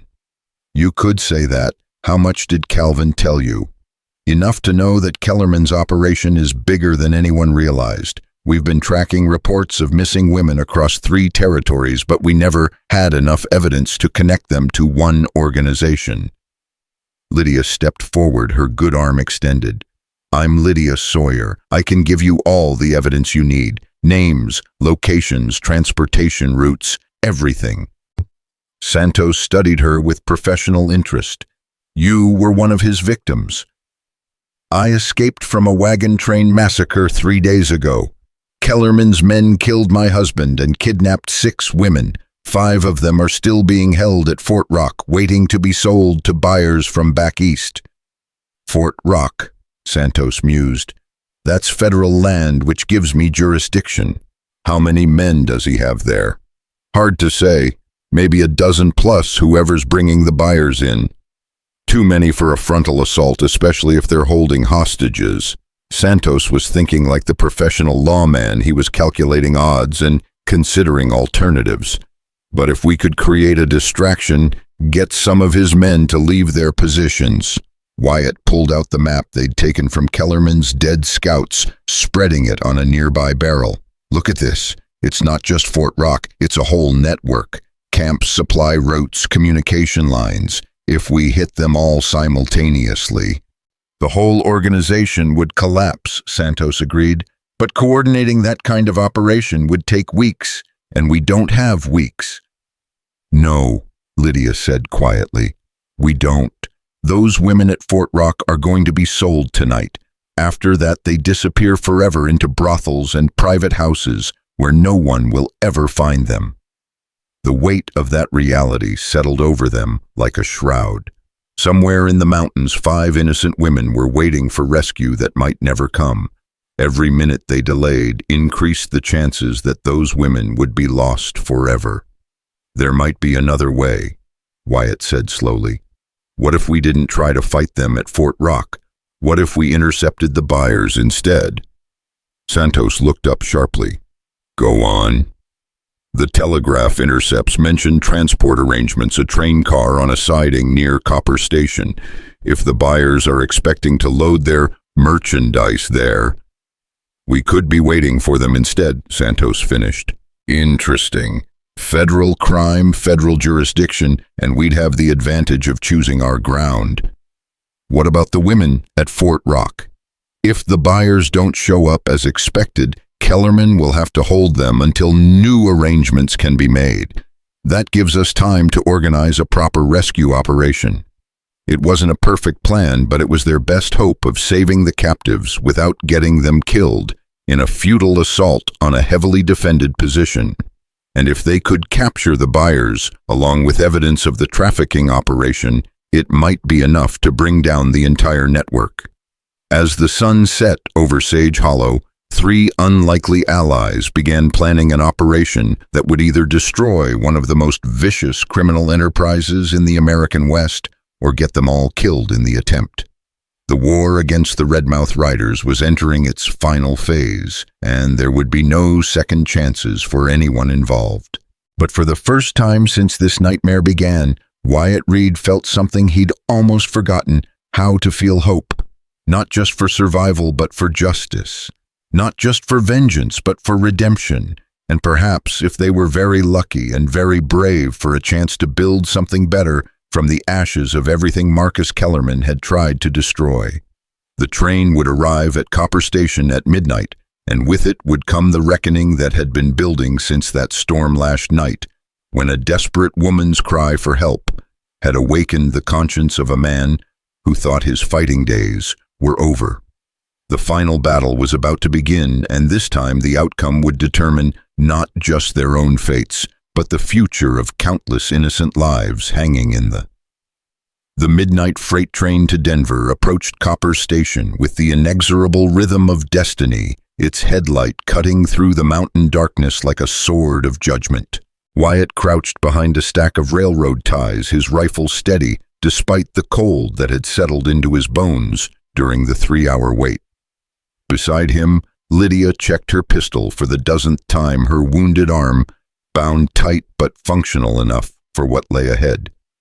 Deputy Marshal Santos had positioned himself in the station house, his badge hidden but his authority ready to be revealed at the crucial moment.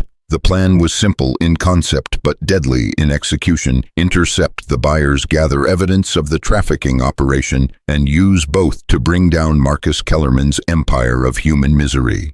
"There," Lydia whispered, pointing toward a cluster of riders approaching from the eastern trail. 4 men riding like they owned the world. Wyatt studied the approaching figures through the scope of his rifle. Even in the dim starlight, their expensive clothing and confident bearing marked them as city men, the kind of wealthy predators who could afford to buy human beings for their private entertainment. His finger tightened on the trigger as he thought about the 5 women waiting in terror at Fort Rock, not knowing whether they faced rescue or a fate worse than death. The buyers dismounted near the station platform, their horses snorting clouds of vapor in the frigid air.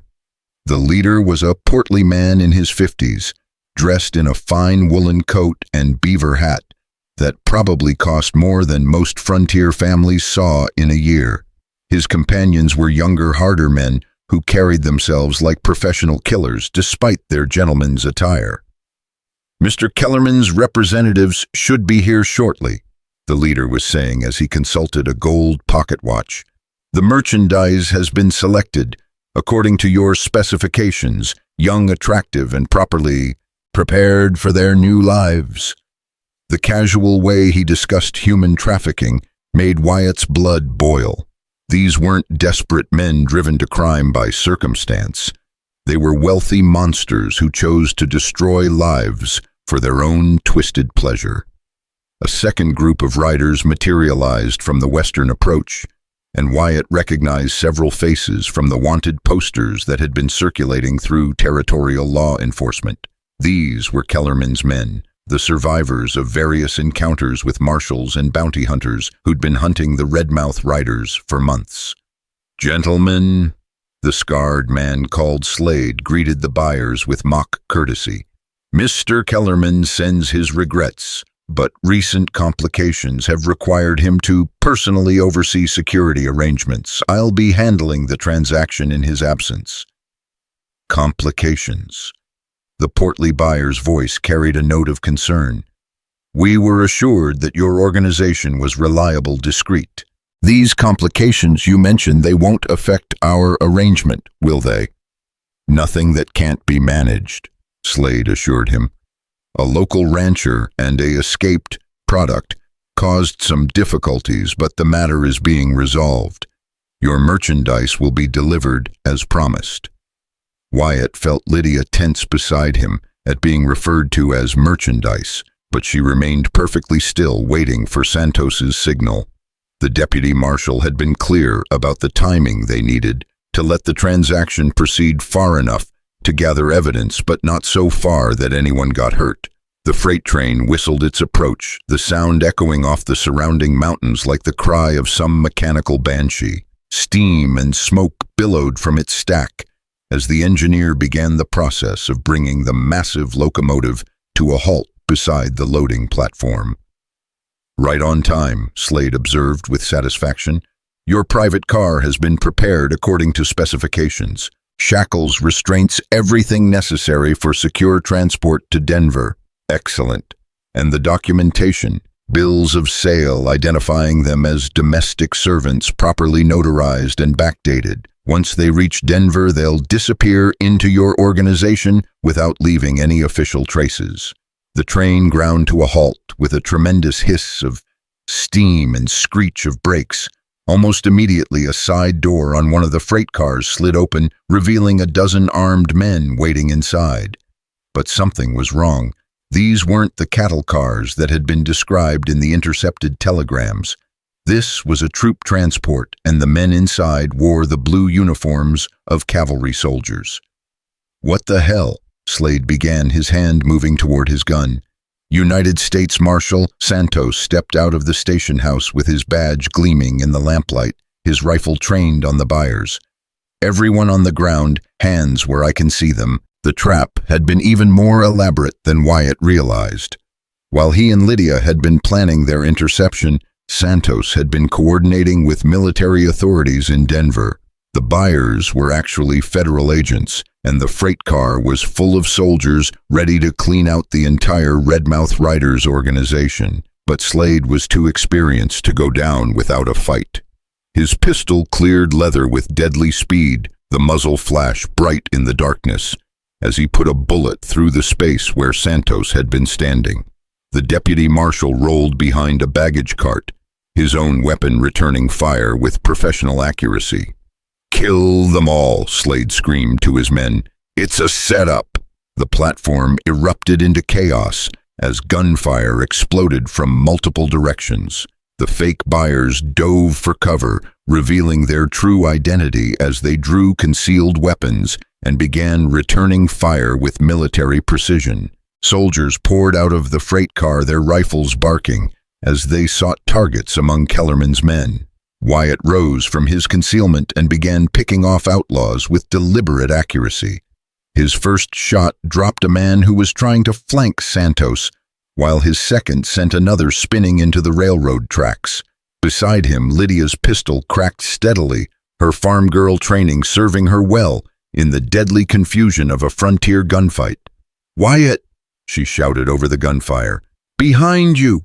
He spun to find one of Kellerman's men charging toward their position, a knife gleaming in his hand.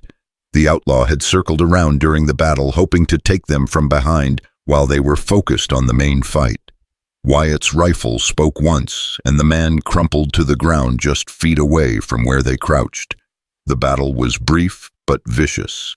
Kellerman's men were outnumbered and outgunned, caught between the soldiers on the platform and Wyatt's position among the railroad equipment. One by one they fell until only Slade remained wounded and defiant behind an overturned wagon. "Give it up, Slade," Santos called out. "You're surrounded and outgunned. Go to hell," the outlaw screamed back, firing blindly in the direction of the deputy's voice. "Your choice," Santos replied grimly. The final volley came from 3 directions. Simultaneously, Santos, Wyatt, and an army sergeant, whose shot placement spoke of years of frontier experience. Slade jerked like a marionette with cut strings, then toppled forward into the dust. His reign of terror finally ended. In the sudden silence that followed, the only sounds were the hiss of steam from the locomotive and the groans of wounded men. Wyatt emerged from cover, his rifle ready but no longer needed. The platform was littered with bodies, and the acrid smell of gunpowder hung heavy in the mountain air. "Is it over?" Lydia asked, her voice barely audible. "This part is," Santos replied, holstering his pistol. "But we still have Kellerman to deal with, and those women are still being held at Fort Rock." Colonel Morrison, the commanding officer of the cavalry detachment, approached with the measured stride of a career soldier. He was a lean man in his 40s, with the kind of weathered face that spoke of decades spent on the frontier. "Deputy Marshal Santos," he said, extending his hand. "Glad we could be of assistance. Your telegram reached us just in time to organize this operation." "Appreciate the help, Colonel, but I'm afraid our work isn't finished. We need to move on Fort Rock immediately before Kellerman realizes what happened here." "Already anticipated that," Morrison replied with a slight smile. "I've got 2 companies of cavalry moving into position around Fort Rock as we speak. By dawn, the place will be completely surrounded." Wyatt felt a surge of hope mixed with concern. What about the hostages? If Kellerman feels cornered, he might kill them rather than let them be rescued, Morrison finished grimly. "It's a risk we'll have to take. But if we move fast enough, we might catch him before he realizes the situation is hopeless." As if summoned by their conversation, a new sound echoed through the night, the rapid drumbeat of approaching hoofbeats. A lone rider was thundering toward the station, his horse lathered with sweat and foam. As he drew closer, Wyatt recognized him as one of Kellerman's scouts, probably carrying news of the failed rendezvous. "Take him alive!" Santos shouted, but the rider had already spotted the bodies on the platform and was wheeling his horse around for a desperate escape attempt. Wyatt's rifle cracked once, and the horse went down in a tangle of legs and rider. The scout rolled clear, dazed but alive, and was quickly surrounded by soldiers before he could draw his weapon. "Well, well," Santos said as they dragged the prisoner to his feet. "Looks like we've got ourselves a messenger boy. Question is, what message were you supposed to deliver?" The scout was a young man, maybe 22, with the kind of hollow-eyed look that came from too much killing and not enough conscience. but there was still enough fear in his expression to suggest he might be persuaded to talk. "I ain't telling you nothing," he said with unconvincing bravado. "Maybe not," Morrison agreed mildly. "But you will tell a military tribunal everything you know before they hang you for treason murder and about 50 other federal crimes." The young man's face went pale as the implications sank in. Death was one thing, but a slow legal process, followed by an inevitable hanging, was quite another. "What do you want to know?" he asked quietly. "Everything," Santos said, starting with the current situation at Fort Rock. The story that emerged was both better and worse than they'd hoped. Better because Kellerman had indeed been wounded in their earlier encounter and was operating with a severely reduced force. Worse because he'd become increasingly paranoid and unstable, executing 2 of his own men for imagined betrayals and threatening to kill the hostages if he suspected a rescue attempt. "How many men does he have left?" Morrison asked. "Maybe 8, not counting the boss. But they're holed up in the old army post, got good defensive positions and plenty of ammunition." "What about the women? Locked up in the guardhouse. Boss has got them chained up like animals. Says if anyone tries to rescue them, he'll set the building on fire with them inside." The image painted by the scout's confession was of a man pushed beyond reason by pain and desperation. Kellerman had built his empire on cold calculation and careful planning, but now he was cornered and wounded, lashing out like a rabid animal with nothing left to lose. "We need a different approach," Wyatt said after they'd finished questioning the prisoner. "A frontal assault will just get those women killed." "What do you suggest?" Morrison asked. Wyatt was thinking about his 3 years of solitude, about the long nights when he'd studied every map and survey of this territory, learning the land like a lover learns the face of his beloved. Fort Rock wasn't just an isolated outpost. It was part of a larger geographical feature that included caves, canyons, and hidden approaches that military maps didn't show. "There's an old Arapaho trail that runs behind Fort Rock," he said slowly. "Follows a creek bed that's carved into the canyon wall. If a small group could work their way up that route, they could get inside the fort without being detected," Morrison finished. "Interesting. How small a group are we talking about? 2 men, maybe 3. Any more and they'd be spotted for sure." "Volunteers only," Santos said. "This is suicide if it goes wrong." "I'll go," Wyatt said without hesitation.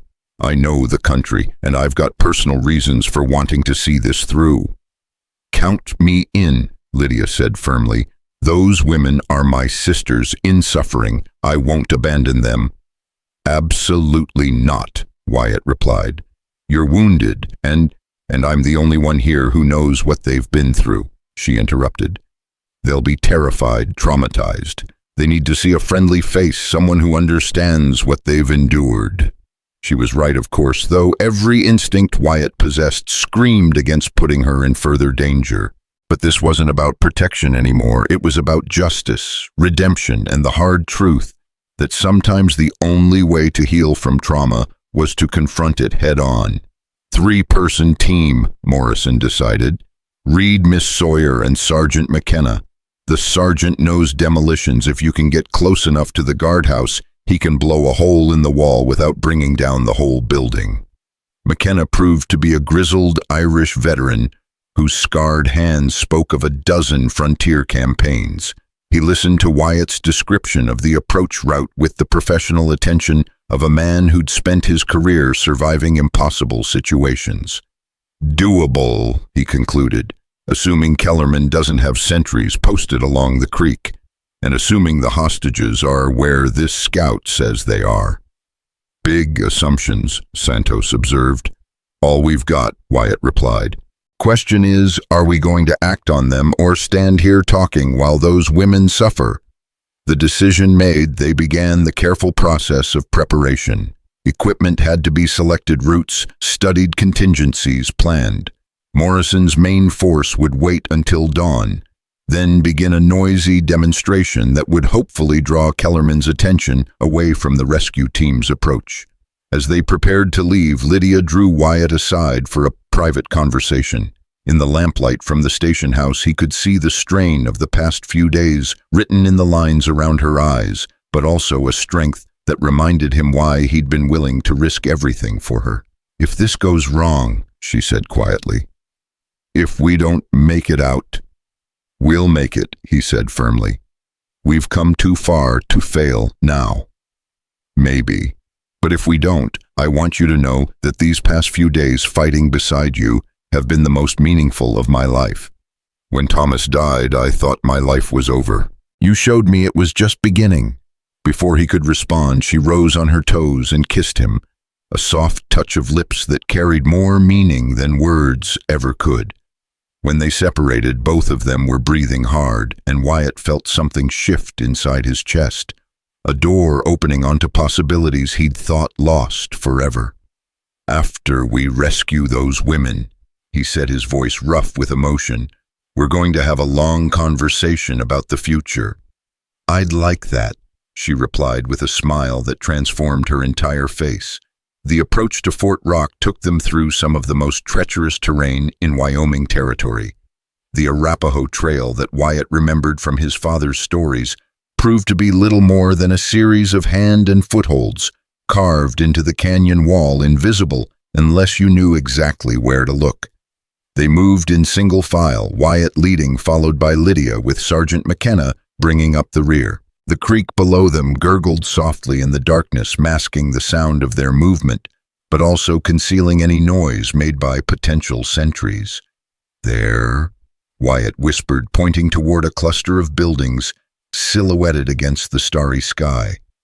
Fort Rock. The old army post had been abandoned for nearly a decade. Its original garrison moved to more strategic locations as the Indian Wars wound down, but the basic defensive structure remained intact, a wooden palisade surrounding several buildings, with the guardhouse positioned near the rear wall.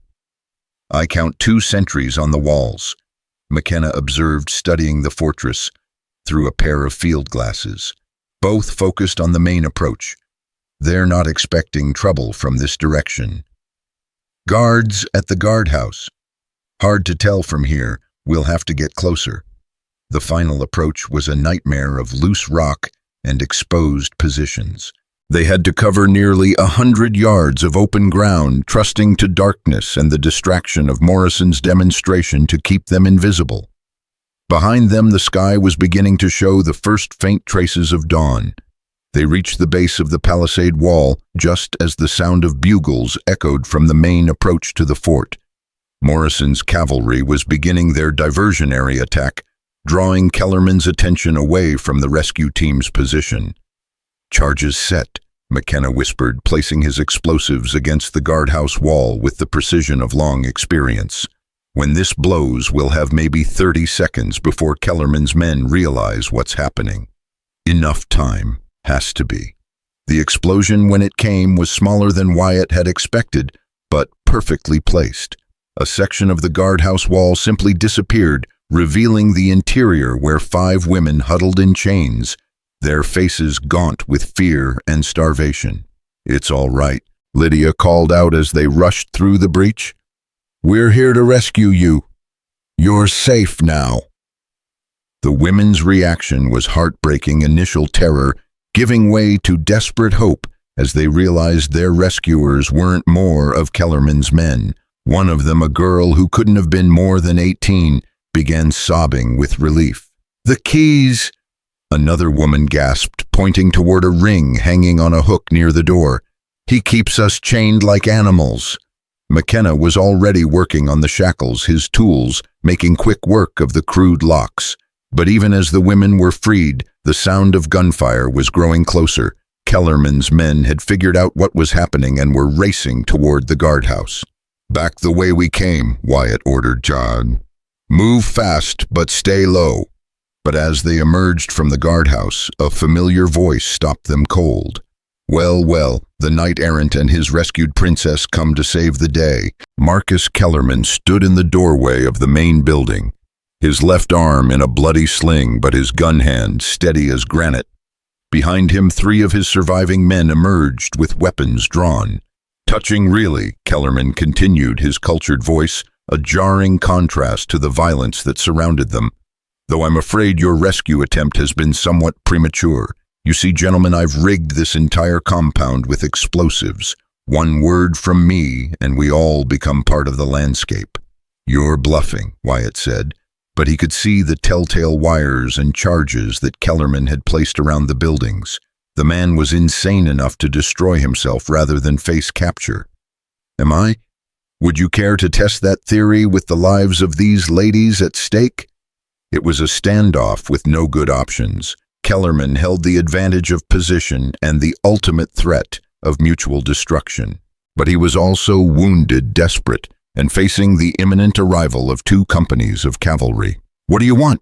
Lydia asked, stepping forward despite Wyatt's restraining hand. "What I've always wanted, my dear, a return on my investment. You've cost me dearly men, money, reputation. I think it's time for you to repay that debt." "In what way?" Kellerman's smile was the most chilling thing Wyatt had ever seen. "You come with me voluntarily and without resistance, and I'll let these other ladies go free. Refuse, and we all die together in a very dramatic explosion." "Don't listen to him," Wyatt said urgently. "He's a dead man either way. The cavalry will arrive to find nothing but smoking ruins." Kellerman interrupted. "Unless, of course, Miss Sawyer chooses to be reasonable."